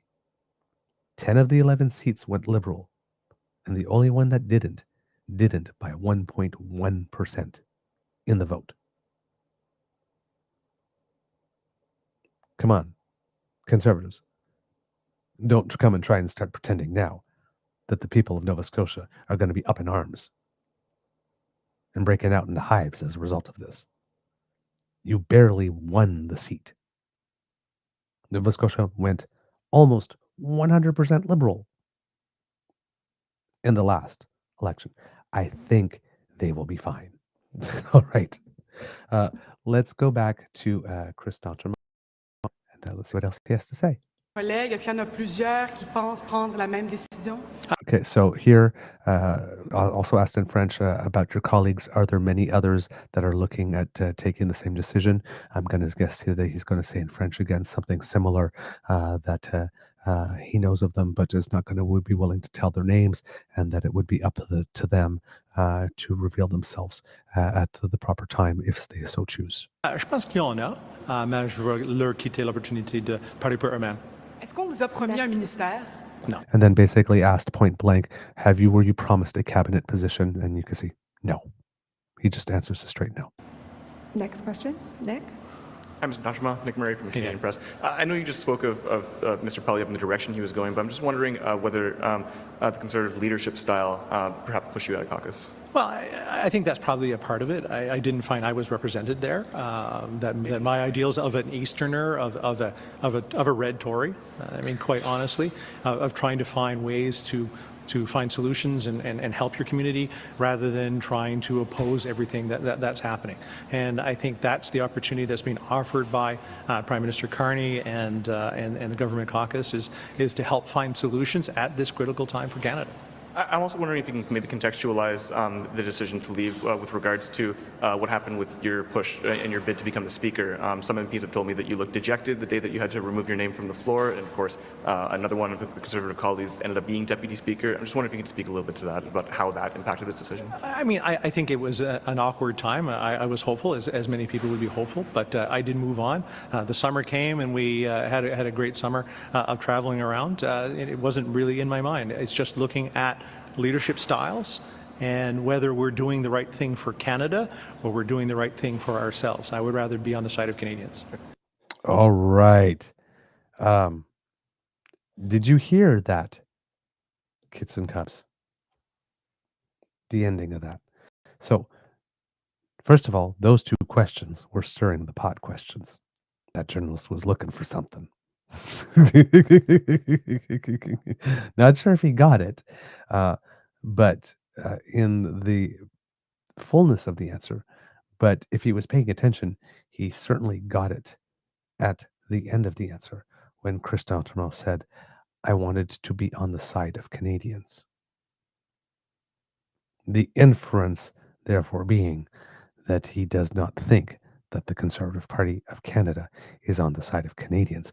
Were I a journalist, I would have jumped on that one. I said, "Oh, so you wanted to be on the side of the Canadians. So how is your former party not on the side of Canadians? Please regale us with tales." Inquiring minds want to know. So just a little dig right there at the end in that answer. That was really rather well placed. So I'm going to back it up a little bit so we can hear that again, how he finishes that as we go into the next question here, kids and cubs, because that was a tiny little T just subtly dropped at the end of an answer, and you have to be really paying attention to pick up on it. Really in my mind, it's just looking at leadership styles and whether we're doing the right thing for Canada or we're doing the right thing for ourselves. I would rather be on the side of Canadians. And just really quickly, I'm just wondering, did you think that there was a real risk the budget could fall with this government, and do you think that risk still exists? I think the risk always exists. You still have to have your account correct. You need to make sure people show up for the vote and those kinds of things. I think it's important that we make that more sure. I mean, this is a budget for a generation. This has got some good stuff in it for communities like mine, and I want to see it pass. Hey, Mr. D'Entremont, just I'm Marco Vigliotti from My Politics. Just a quick question: was there anything tangible, offered towards you by the Liberals, a promise of perhaps a position in cabinet down the line, anything along those lines to get you to cross the aisle? No, really, it had to do with my riding itself. Acadianapolis is a big rural riding with lots of fishery and lots of agriculture and a military base. I want to make sure that I'm doing the right thing for them, to make sure that they have the housing and the infrastructures that they need, and I felt this budget was one that was going to provide that. Last question, Jillian. Some of your former colleagues have already been reacting to this news. They've called you a coward, disingenuous, and disloyal. What's your message to your former colleagues? Well, I think they should look at themselves and see if they're offering the right thing to Canadians, of trying to build for the world. I mean, we have a great opportunity here in Canada, and rather than knocking people down, we should try to find ways to work together, and that's what I've always tried to do in my career. Ouch! Did you get that? Rather than knocking people down. Ouch. Ouch. Let's keep going. Merci. C'est vraiment, on a besoin de regarder à eux, de voir si on veut travailler ensemble pour bâtir un nouveau Canada, un Canada plus prospère, ou, comme on dit en anglais, knock down. On n'a pas la chance de faire les deux. On a besoin de faire un. Et moi, je pense que c'est pour le Canada. Merci. So I was not able to hear what the last question is, but by the answer, trying to infer what the question had to do with here was comparing both options, and he says you'll have to look to them to find out why it is that they're doing that. But if you have an option to knock down or to take another path, essentially I want to take another path here. So yeah, there you go. But as you heard in that final little bit there, the Conservatives, coward and a traitor and betrayal and all of that kind of stuff. And Conservatives have been losing their minds when it comes to this. It's really sad. And it's caused a situation where other Conservative MPs like Matt Genereux and Dominique Vien and well, the third one, I'll set them aside for a moment, have actually had to come out and actually make statements. I am not leaving. So things are going well.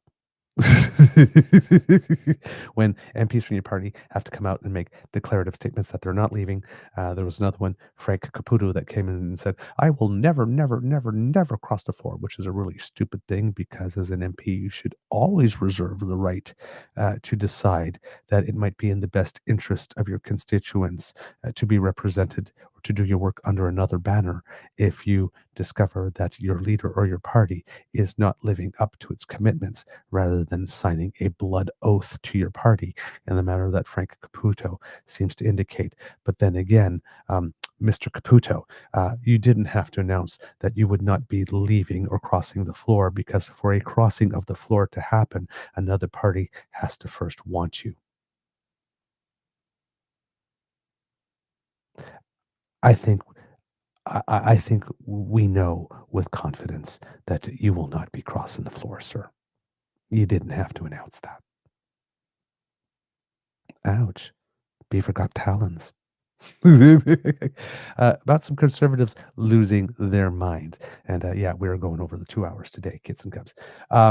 We have some of the usual characters. So let's bring some out and let's look at some of this reaction and analyze how juvenile and silly it is. We have the famous Mario here. Unprecedented. It's very likely that Mark Carney will form a majority government. Rumors are that several more will cross the floor. Canadians did not vote for this. This is a betrayal to all Canadians. Oh my God, it's so terrible. Interesting part about that one is that Mario, who usually posts so smugly and confidently about how the Conservatives are inevitable, rumors are that several more will cross the floor, and it seems that Mario believes these rumors, or else why would he be writing this type of a panicked thing? Canadians did not vote for this, and I'm sitting there and I'm thinking, what is it specifically that they did not vote for, Mario?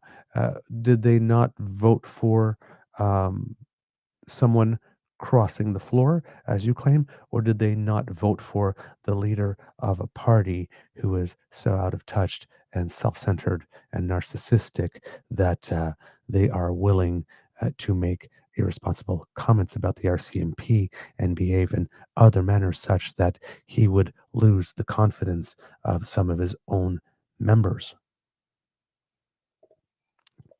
What is it that we didn't vote for? Because I very distinctly remember Canadians not voting for Pierre in the first election. And somehow we still have him. You need to be a little more clear when you say Canadians didn't vote for this. You need to say what this is. In there. This is a betrayal to all Canadians. It's not a betrayal to all Canadians. It's not a betrayal to Canadians that voted Liberal or quite happy he came along, and it's certainly not a betrayal to every constituent in his riding, the over 40 something percent that voted Liberal last time around. And I'm sure that if it's a riding that the Conservatives won by 1.1%, and D'Entremont is known as being more progressive Conservative rather than a Polyev Conservative, that there's a lot of people who voted Conservative for him. Remember, Kits and Cubs. Then we have this other one, concerned Canadian, not particularly concerned and probably not even Canadian, but a traitor to his constituents and as a disgrace to a party that supported him.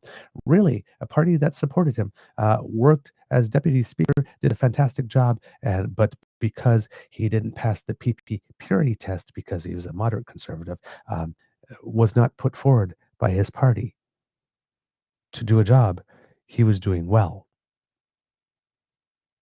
D'Entremont is respected by MPs from all parties in a party that does not play well with others.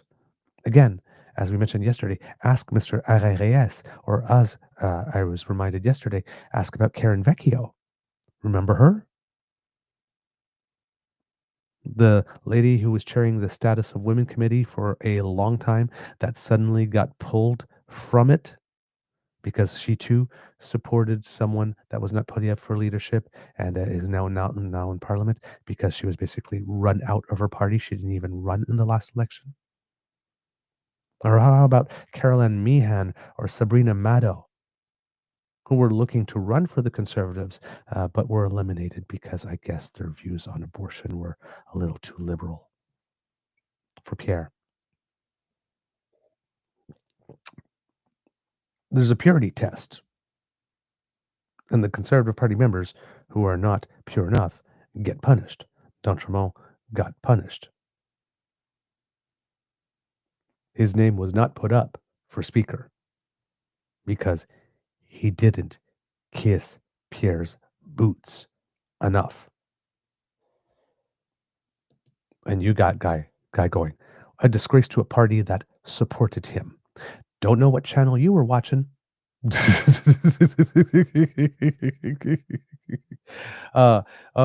we get jingles here. 2 months ago, Pierre Poilievre graciously hosted Chris D'Entremont for breakfast at his official residence, Stornoway. Yet this is how Chris repays him, joins the Liberals, betrays Conservatives across the country, and backstabs his constituents. Disgraceful. Okay, let's look at what's wrong with this tweet. Pierre invited Chris D'Entremont to Stornoway for a breakfast at a swanky establishment. And therefore, Chris needs to repay Pierre with unwavering fealty. For the cost of one breakfast, you too can buy a Conservative MP.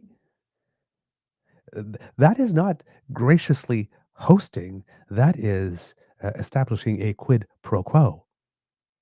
I've invited you to breakfast, therefore you must now do for me. You must repay me. It smacks a little bit of I bought you dinner, now you need to put out.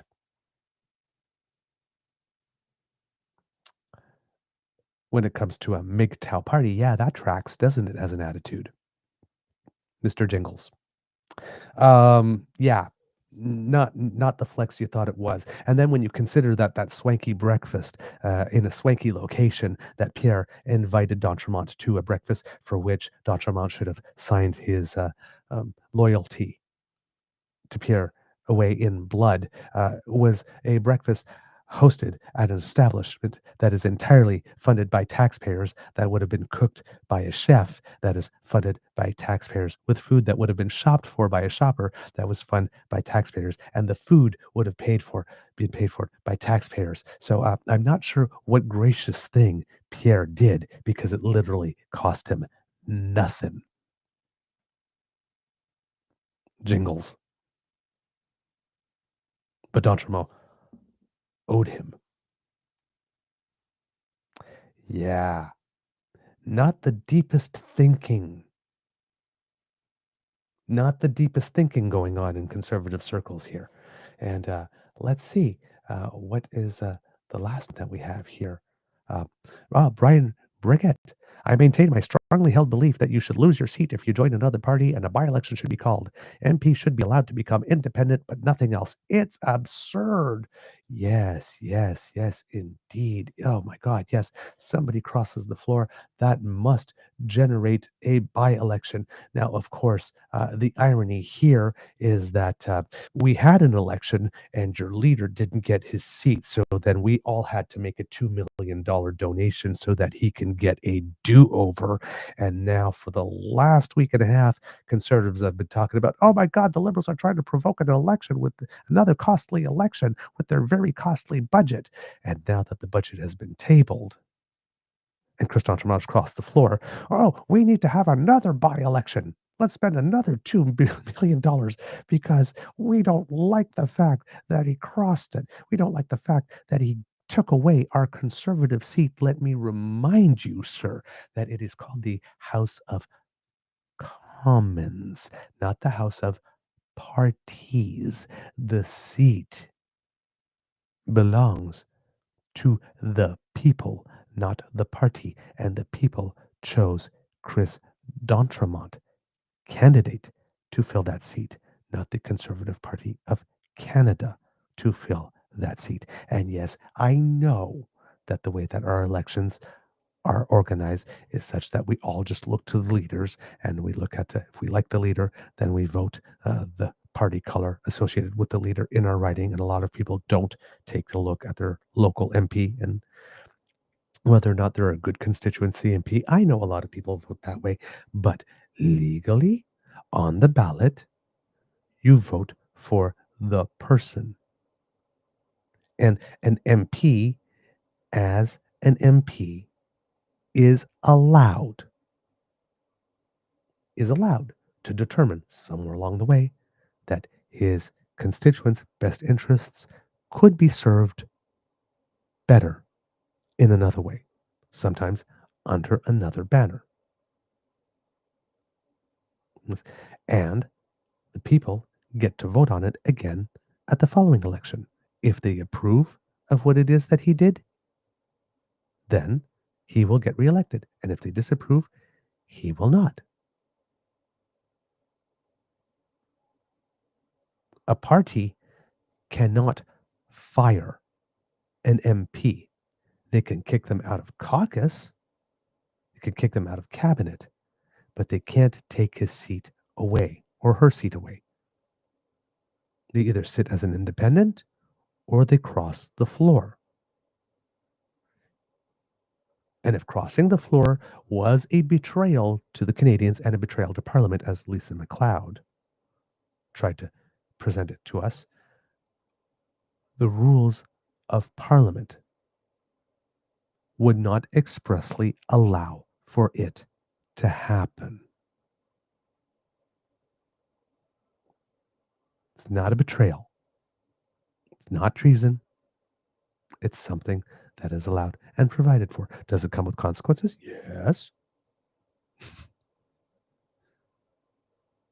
But all these people are behaving like it is their seat. And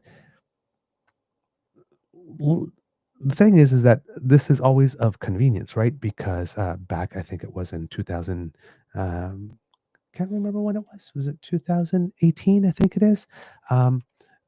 Leona Alislev crossed the floor from the Liberals to the Conservatives, and she was welcomed with open arms. She even was going to try to run for the leadership of the Conservative Party at some point as a result. And even better than that, let's go back to 2006 for those of us who have a longer memory. A certain Mr. David Emerson, who was a minister in the Liberal government, and then the Liberals lost to Stephen Harper. He ran as a Liberal. He was one of the ministers that were re-elected by members in his riding. And then, before he had even served 1 second in the House of Commons of his new term as a Liberal, it was announced that David Emerson had defected over to the Conservatives. Not only had he defected over the Conservatives, but was also given a cabinet position. In that moment, anything associated with the Conservative Party of Canada that keeps on trying to acquire or absorb the Tory legacy for itself, it's not entitled to it because it's an entirely different beast. But the Conservative Party of Canada is the one that shattered the norm. All the things that they're saying are betrayal. Chris D'Entremont at least served some time in the House as a Conservative MP in his new term before he left. And he didn't jump across the floor right into cabinet. Conservatives have no problem with floor crossing. In that case, a lot of people were trying to make the case, hey, we need to have a new election because we did vote for this guy under the Liberal banner and he didn't even give us 1 second of service as a Liberal in the House of Commons. You just took our voice away. And Conservatives had no problem with that now. But now it says, if people do that, they have to sit as an independent, or, if they're going to cross forward to another party, then they need to resign and run again. No. It's called crossing the floor. If you want an MP to resign and then run again under another banner and have another election, that's not crossing the floor. That's abandoning the floor completely, exiting the building, re-entering the building, and then hoping that you will gain access to the floor again. It's not what our parliamentary rules provide for. You may not like it, but it is not a betrayal. It is a legitimate decision.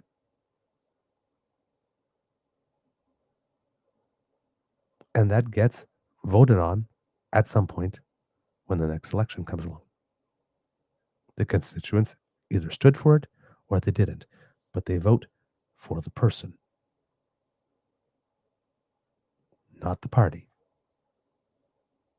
Legally speaking, it's not your seat, Conservative.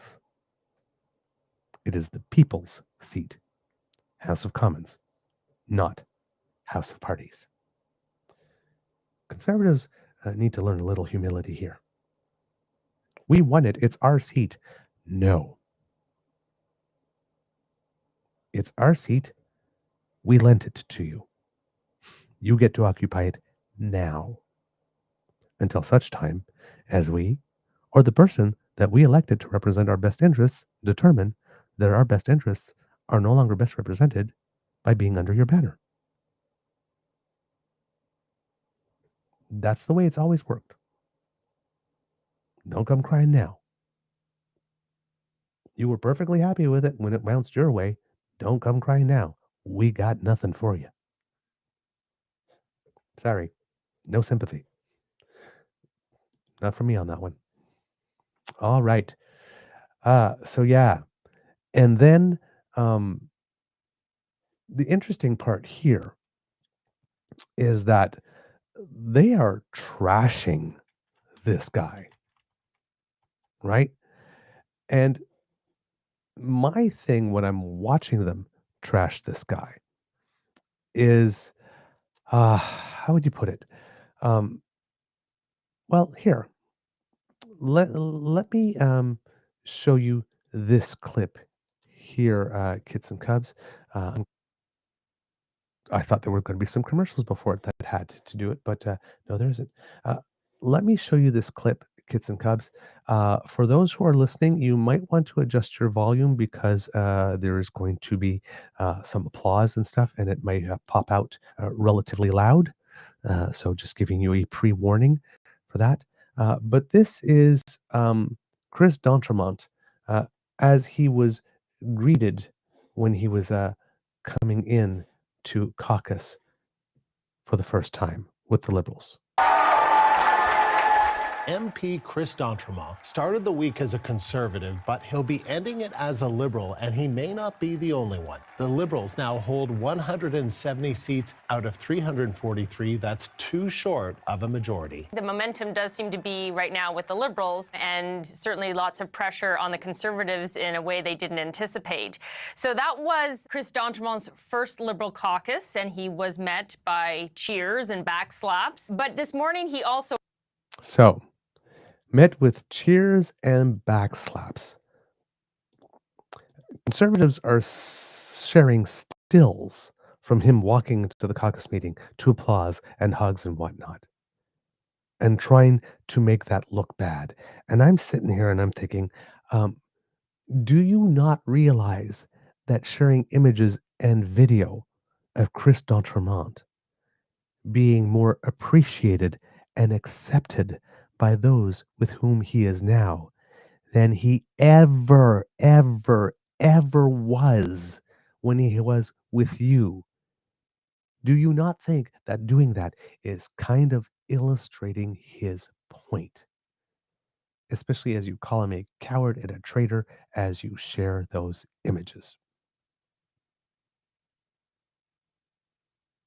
I see you sharing those images of him and calling them all names, and I'm thinking, fuck, no wonder he left you.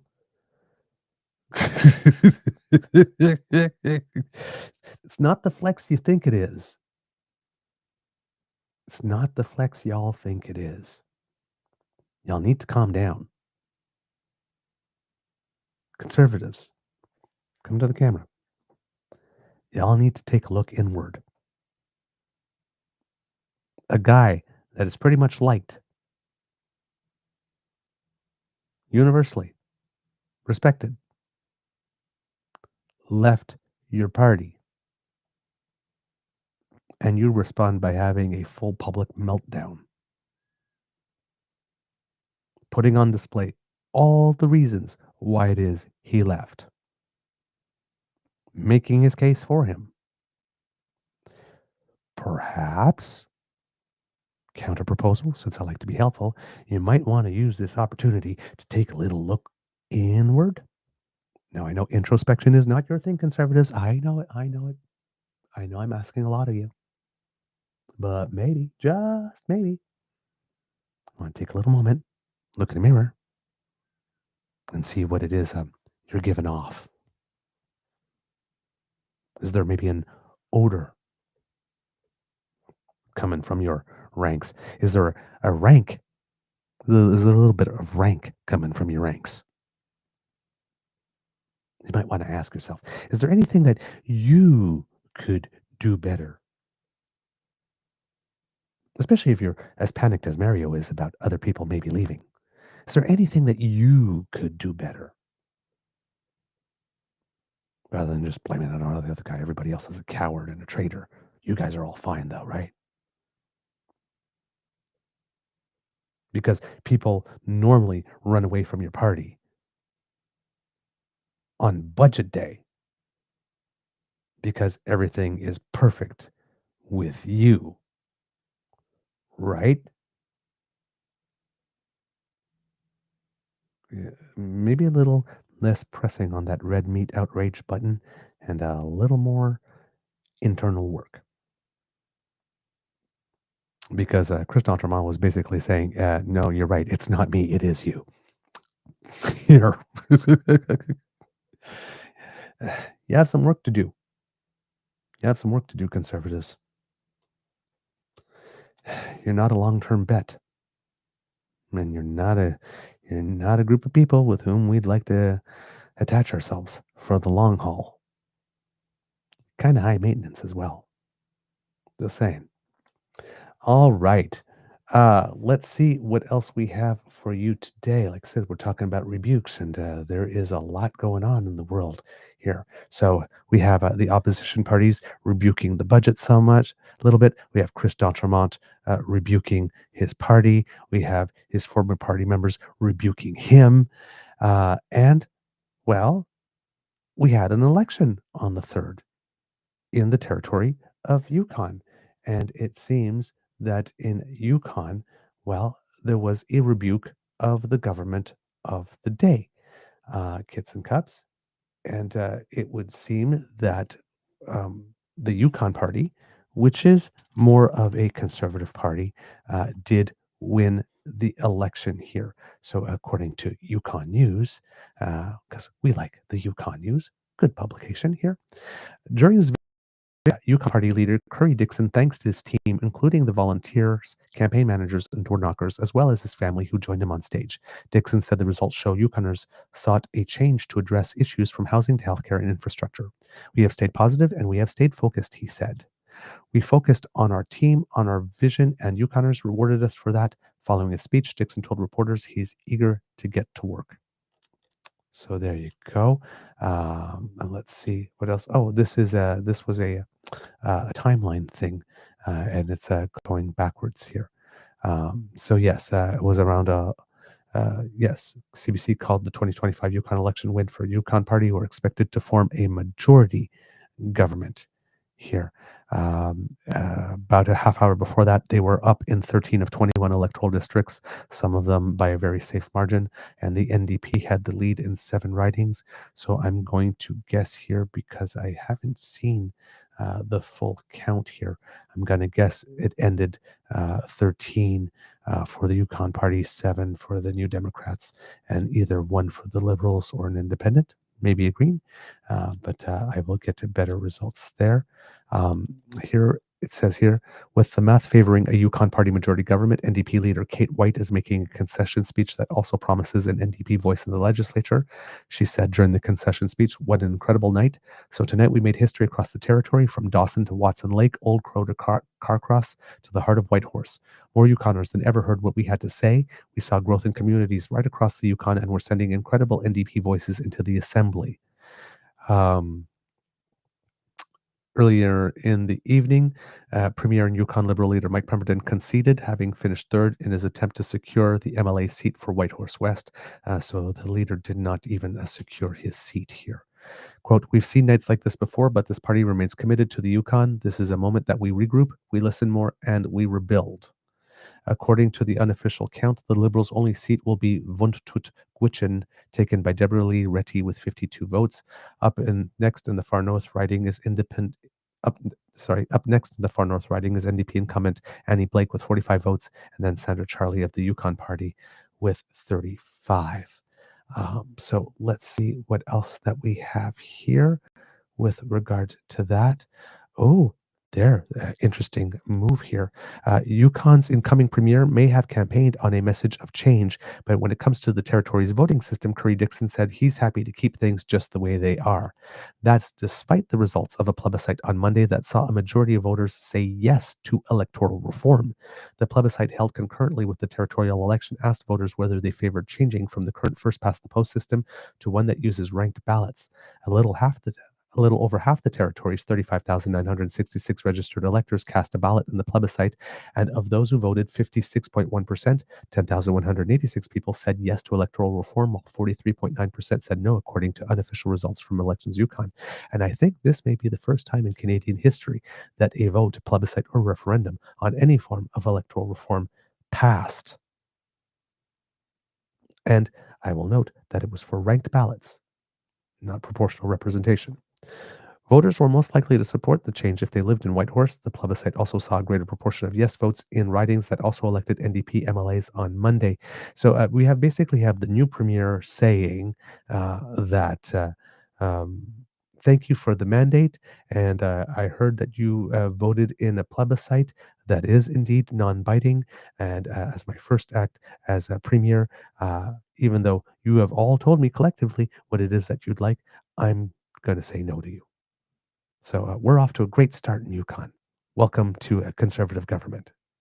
You tell them what you want, and they say, yeah, but we're going to go another way. But thanks. The rural riding of Mayo Techun saw the least support for electoral reform, while the Whitehorse ridings of Tekhini, Riverdale South, and Riverdale North, all NDP wins on Monday, saw the most proportionally. Floyd McCormick, a former clerk of the Yukon Legislative Assembly and a proponent of ranked voting, called the plebiscite result substantial. There hasn't been a whole lot of success across Canada when it comes to referendums or plebiscites regarding changing the voting system. So in that sense, yeah, it is a bit of an innovation. Still, he acknowledges that the plebiscite results are non-binding and the next government is not required to do anything as a result. He also points out that the Yukon Party has long been against changing the current system. Dixon, who said during the election campaign that his Yukon Party wouldn't act on the plebiscite result, confirmed on Tuesday morning that his position hasn't changed. I still think that the move to ranked ballots is the wrong one and that this whole exercise has been a waste of money. And the Yukon Party believes that principally, I'm guessing, because I guess they believe that if we had a ranked ballot, they would not be as many people's first or second choice as often as needed in order to be able to form government, because that's really the only reason to oppose it, isn't it? He said Monday's plebiscite results were something his government will, quote, have to consider and talk about, but he also wasn't afraid to be a wet blanket for anyone hoping for that particular sort of change. Quote, I think that the significant resources it would take to overhaul our electoral system would be better placed in either education, health, or any of the priorities that we have for moving forward. That, kids and cubs, is bullshit. Because when it comes to moving to ranked ballots, it doesn't take any significant resources to overhaul the election system at all. Because nothing changes, really. It's still the same ballot box. It's still the same ballot. It's just that people, rather than writing an X or a check mark, put a 1, 2, or 3, or 4, or whatever, a number in the boxes or in the circles. Takes a little longer to count, but that's it. There are no significant resources involved, and it's not an overhaul. It literally is writing numbers rather than an X or a check mark, and a slightly different way of counting. And particularly in the Yukon, that doesn't have a very, very high population, right? Third place candidate got 39 votes. Oh, gee, let's take those 39 votes out and redistribute them. That'll take us a whole 6 hours to count. Oh my God, the overtime. That's bullshit answer. McCormick, however, points out that more people voted yes in the plebiscite than voted for a Yukon Party candidate on Monday. He also argues that simply ignoring the plebiscite result goes against the conventions of how we run elections and how we approach electoral reform in Canada. Quote, for the party in power to just say, we're not going to do this when we've had a plebiscite vote in favor of it, that's running contrary to the way things are done in this country, McCormick said.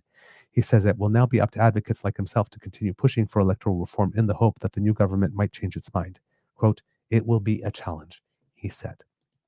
So that is definitely interesting decision here. According to the Canadian press, just to make sure that we get everyone, and we like the Canadian press because it's more straight up reporting than editorial. The Yukon's premier designate said he's ready to start implementing key promises from his election campaign, but stopped short of pledging electoral reform, even after residents voted in favor of changing to ranked ballot. Curry-Dixon made history Monday when his Yukon party picked up 14 of the 21 available ridings, meaning he'll become the first premier born in the territory. Quote, ultimately, it's an honor and a generational shift, and I'm certainly very proud to be the first Yukoner born in the territory to become the premier, he said in an interview Tuesday, noting that earlier premiers had generational roots in the territory, but were in power at a time when people had to leave the Yukon to give birth. So here, noticing that it is 14, so one up from the previous reports that I read at the time that they had been written. And kids and cubs, since we're talking about Mr. Curry-Dixon, let's take a look at Canada's newest premier. So this is the gentleman that is now the premier, or who is now the premier of Yukon Territory. All right, continuing on with the Canadian press report. Ultimately, yes, did I say that already? Yes, I did already. At 40 years old, Dixon is an experienced politician. When he was first elected in 2011, the then 26-year-old became the youngest Yukon cabinet minister ever. He did not seek re-election in 2016, but ran the party's campaign that year before being re-elected in 2021 after being named leader. The latest government represents a return to power for the Yukon Party that spent 9 years as the territory's official opposition. The Yukon Liberal Party, which had formed government after the 2021 election, was nearly wiped out in Monday's vote, winning just one of the 21 seats. The NDP doubled up from the previous election, going from 3 to 6. So it ended up 14, 6, and 1. Unofficial results released by Elections Yukon show that 10,186 of 18,130 voters cast a ballot in favor of changing the voting system from the current first-past-the-post system to ranked ballot. The territory has nearly 36,000 eligible voters. However, Elections Yukon said only 53% of eligible voters cast their ballot on Monday. The Yukon Party said in the lead-up to the election that it would not support a change in the voting system, but if Yukoners clearly indicate they wish to see a change, will respect their direction. That was it was a pretty clear indication of change here. The vote on the ranked ballot is non-binding, and Dixon said Tuesday that he thinks the process that led up to the plebiscite was flawed and the question that was asked wasn't well considered. I wish that they would have put the text of the question here in the article so that we could assess his assessment of the question. He said he thinks changing the way the territory votes is not the best use of limited resources right now, but that a final decision will be made by his new cabinet. Quote, but my view is that that's not something we should be prioritizing, and we should be focusing on issues that matter to Yukoners, he said. Well, Yukoners thought it mattered enough to express their opinion on it and vote. Just saying, if you think it's a matter that focuses, if you want to focus on matters that matter. Let me try that again. If you want to focus on issues that matter to Yukoners, and Yukoners showed up to vote for something and said they wanted it, it seems to me that it mattered. But maybe that's just me. A date for Dixon's swearing in has not been set yet. He said work needs to be done in the legislature to make room for 2 new MLAs after the number of ridings in the territory grew from 19 to 21. Quote, we're going to think carefully about whether and when we need to have a sitting before Christmas, or if that can be deferred until the new year. That's something we're thinking about right now. Dixon said his early priorities include a promised expansion of Whitehorse General Hospital and improvements to the territory's electrical infrastructure. He said Prime Minister Mark Carney's office has reached out since he won the election, but the two have yet to connect. The federal government's agenda, quote, can be very advantageous for Yukon in areas such as critical mineral development, nation-building projects, and the military and Arctic sovereignty, Dixon said. He has spoken in favor of a proposed plan to link the Yukon's power grid with BC, an idea which a feasibility study recently pegged at $4 billion in construction costs. Quote, I think if the federal government wants to pursue it, we are certainly interested in doing so as well. It doesn't, however, change what we need to do in the near medium term here in the Yukon with regards to the investments needed in our electricity generation infrastructure, he said. Our grid is aging, our generation capacity is not keeping up with demand, and there'll be some considerable investment needed in our grid and generation capacity to meet the demands of Yukoners. So there you go, kits and cubs, a little bit of news on what is going on up north. Always happy to share some news of the north with our kits and cubs here. All right, and one last little thing here, kits and cubs, before we go. There were elections south of us, and there were some, of course, everybody's talking about the mayor's race in New York. That was definitely a very big deal and got a lot of attention. Rightfully so. Rightfully so. But you know, there was more to it. There was more than just the mayor's race here going on. But there were some very good results for those who are not in the Trump sphere.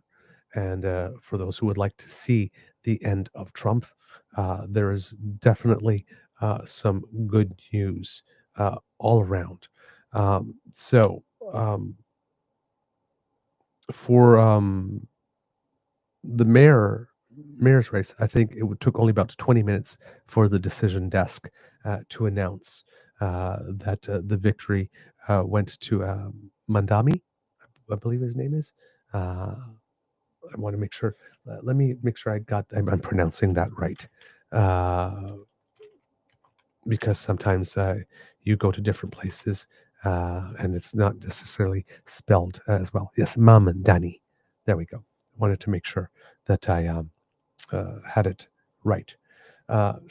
Yes, Mamdani got elected, and I believe he got elected with greater than 50% of the vote. So there was Mr. Cuomo, and then there was a third candidate that was there, and it was an outright victory for Mamdani. A lot of people losing their minds. Oh my God, you gave it to a communist terrorist. Those tweets probably won't age well. Then there were some races for the governorship in Virginia and in New Jersey, I believe. And both of those governorships went to the Democrats. And again, both of them relatively fast from the decision desk.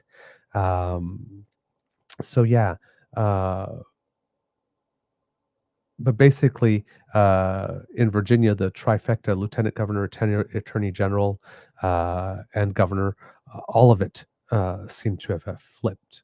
And that was a pretty big news here. Just going to look for, because I'm looking at a transcript here,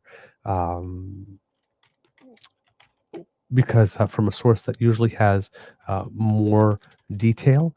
But because it's coming from a transcript, there's lots of other stuff in there that I have to sift through to try to get to the data.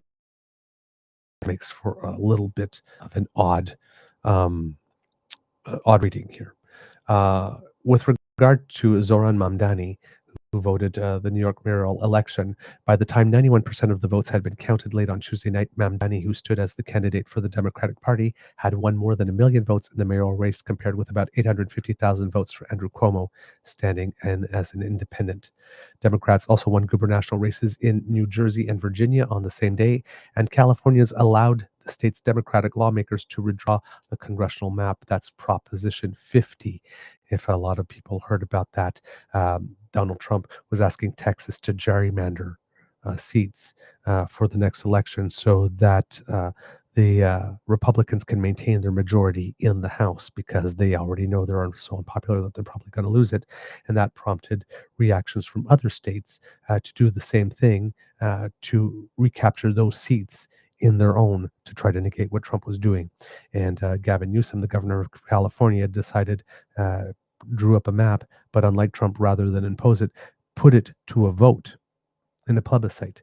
And when the plebiscite came back, it seems that um, voters in California did decide that they liked the new map that would yield more Democrat seats. And so I'm going to guess that that is going to become law. And that's the map that will be used next time around.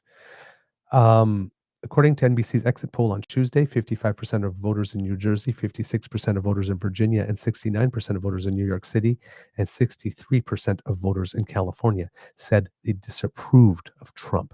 So that's the water in which everyone was bathing as it was going on.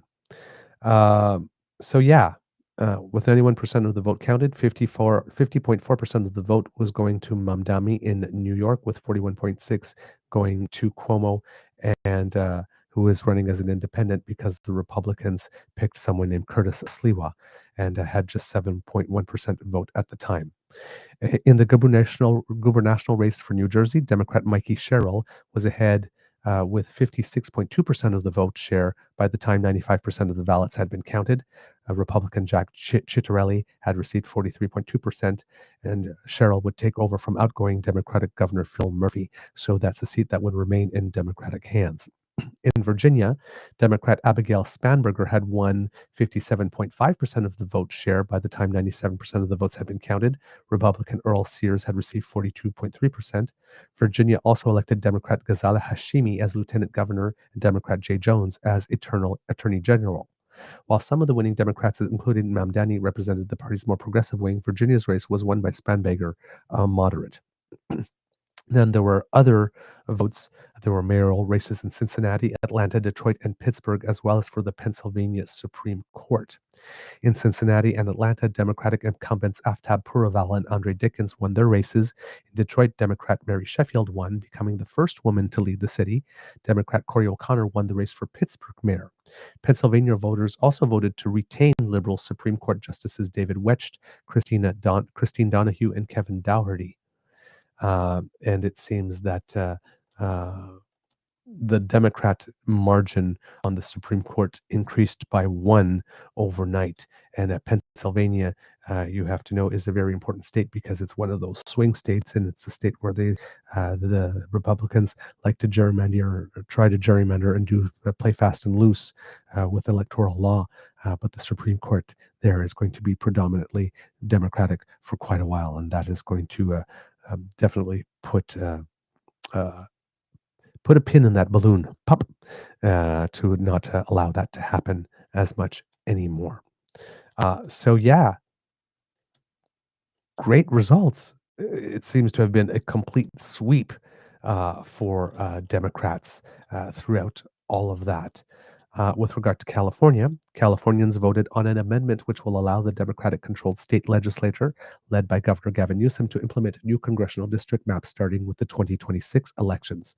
A majority, 63.8% of voters, had voted in favor of the amendment by the time 71% of the votes had been counted. While California has been a reliably blue state, some districts in its rural Northeast have often flipped red. With the redistricting plan set out in Proposition 50, 5 of these districts can now turn back to blue in the upcoming House elections. And this was a sort of a proportional thing because Texas gerrymandered their map to try to swing 5 more seats to the Republican side. So California went ahead and did their gerrymander only such as to negate that with another 5, as opposed to trying to maximize what could happen in the state. The thing also with the move in Texas is that, according to a lot of analysts, is that move can backfire on them because they did their moves based on the last federal election in which a surprising number of people of Hispanic descent voted for Trump, and a lot of them now are extremely disappointed with what they got. So they may have created larger ridings that in the next election, basically what they call you can gerrymander or you can dumbmander, and it seems that they might have done a little dumbmandering and may have set themselves up to lose a good chunk of those 5 seats that they thought that they were going to win now, because they relied on those Latino voters to remain in their camp in the next election, but they didn't do anything for them. So not they may have screwed themselves over with the gerrymandering thing. After the vote, Newsom told reporters, "We stood tall and we stood firm in response to Donald Trump's recklessness. And tonight, after poking the bear, this bear roared with an unprecedented turnout in a special election with extraordinary results." So there you have it. But kids and cubs, this good news does come with a little bit of a caution, because we know how sensitive the president is. After all, a single ad from Ontario with Ronald Reagan's words was enough to make him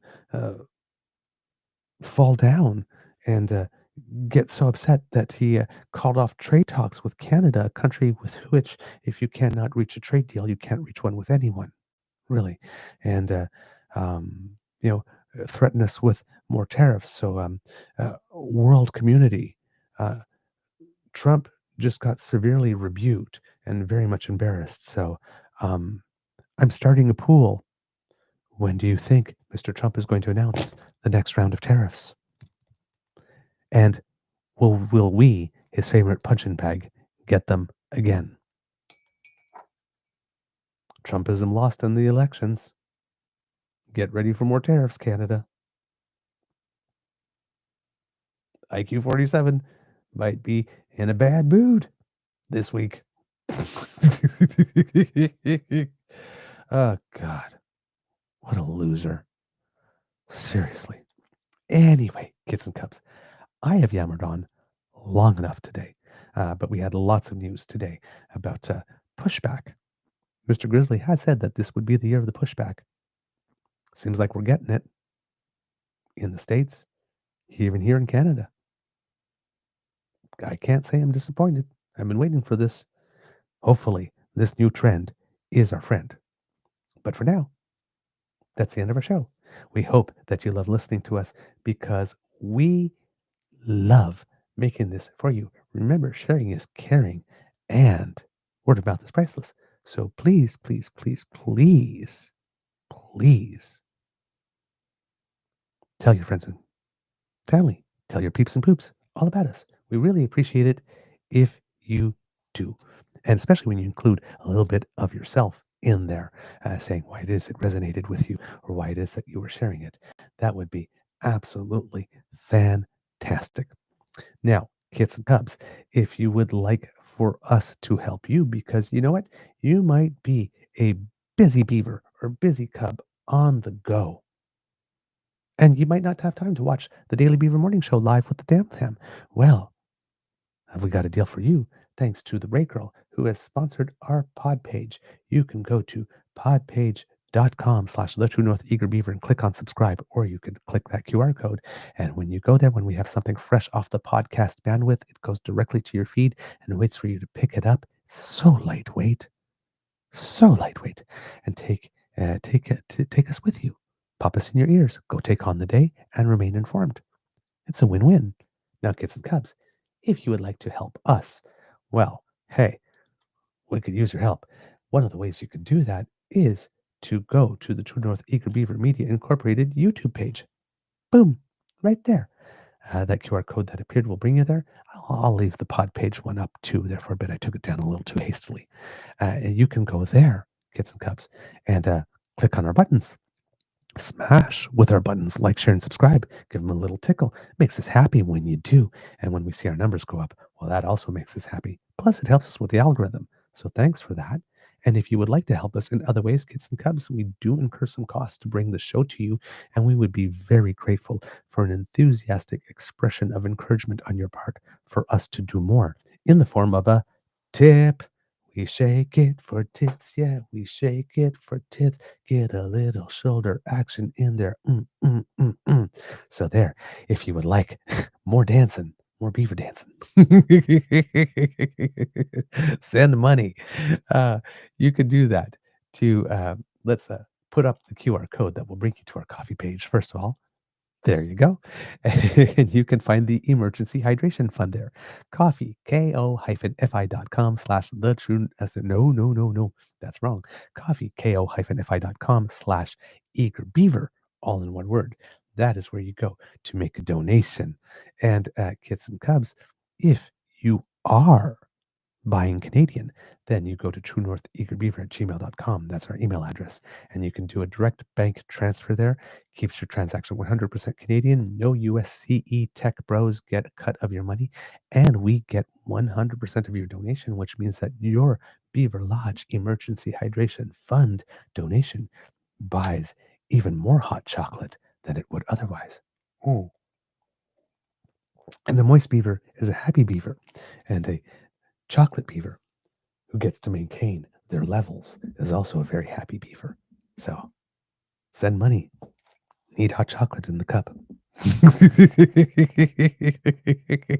The winter's coming. I got to maintain the brown, people. I got to maintain the brown. This tan doesn't just happen. Guess that's what happens when you're 37% chocolate.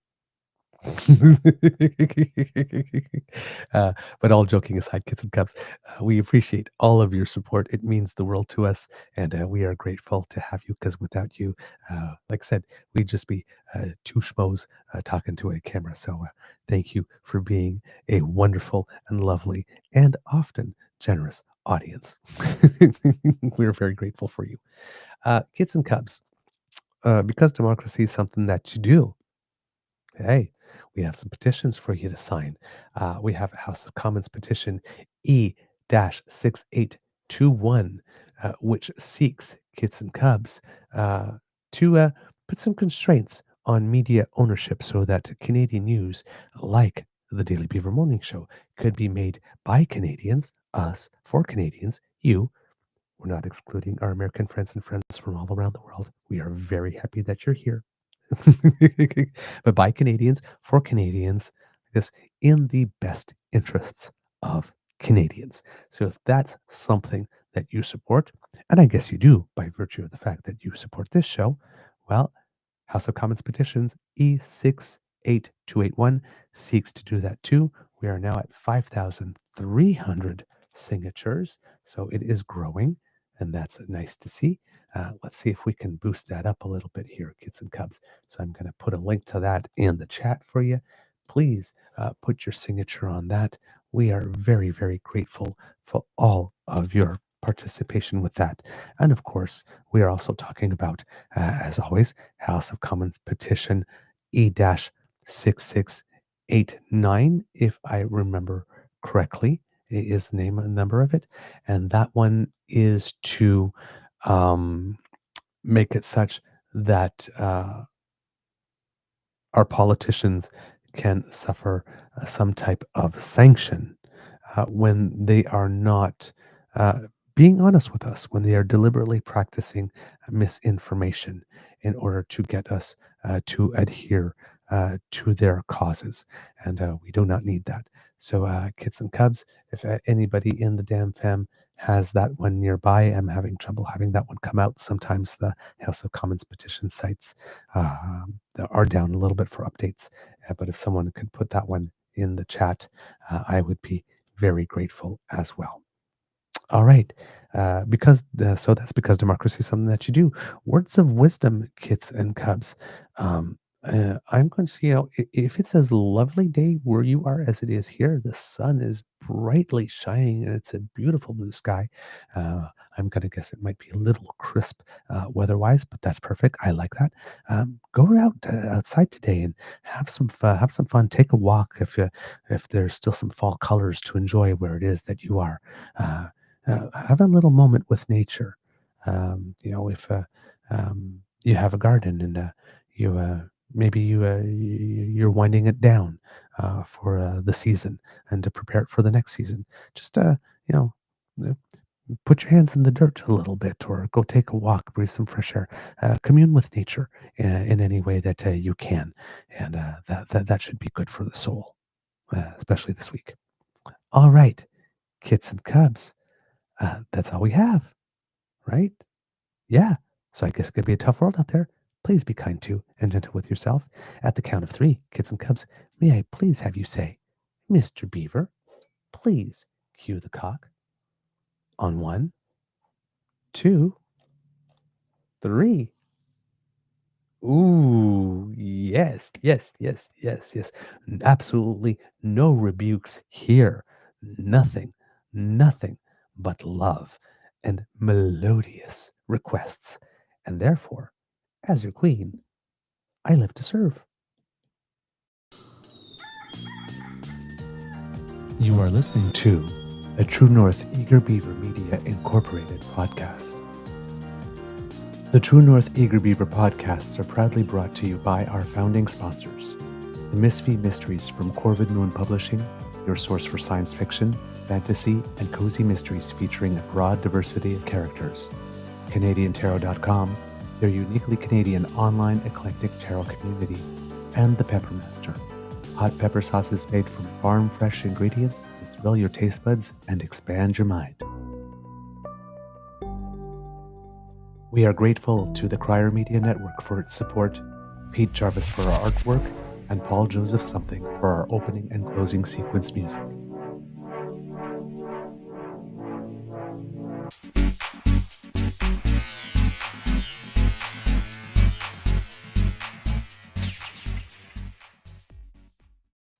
All right, kids and cubs, a little bit of news of Canadians who make us proud. Unfortunately, Canadian tennis star Gabriela Dabrowski's season might be over. They were playing at the ATP Tour Finals, and in the round robin portion to make the final playoff round, they lost their match today, putting them in a situation where they will not advance this time around. I think Gabrielle Dabrowski had won the WTA finals once in her career, but still an impressive year for her, considering that she was also dealing with breast cancer and didn't get to play the full season. Still maintained her top 10 ranking in the world as a doubles player, and along the way managed to win the U.S. Open Grand Slam doubles final for her second Grand Slam doubles, same gender doubles. She has 2 mixed doubles Grand Slam titles under her belt as well, but for her 4th career title. So a very, very good season overall, considering the challenges, and hopefully she will get to play a full season next year. And with her improved health and now a second Grand Slam win under her belt with her partner Aaron Routliffe, who has a Canadian connection but who plays for New Zealand. Her sister, Aaron Routliffe's sister, is a Paralympian for Team Canada, and I believe won a medal at the last Paralympics, Winter Paralympics. So definitely an athletic family for us here that makes us proud here in Canada. So, but yes, very understanding partner, obviously, because I'm sure she had aspirations for the year as well, and knowing that the year wasn't going to go as had expected. And they're a relatively new partnership, but she decided to stick with Gabriela Dabrowski, and when they both won the U.S. Open together, Gabriela Dabrowski made a very big point of letting Aaron Routliffe know how much she appreciated her for sticking by her side during this year, because a doubles partner can just turn around and say, well, you're out for the year, I'm going to have to find another partner for the year. But she stuck with her and played with other partners at times when she was having treatments and wasn't able to be on the court. That's the kind of person you want on your side, who will stick with you through thick and thin, like that, especially at a moment where you're having a lot of success together, and that's going to be interrupted for a little bit. So congratulations to Gabriella Dabrowski, and props to our partner, Aaron Routliff. That's what teamwork is really about. It's a great example for all of us. And onward and upwards for a better year next year. All right. That's all I've got for you, kids and cubs. And with that, I am gone. I will see you tomorrow morning. Amour et bisous. Bye-bye.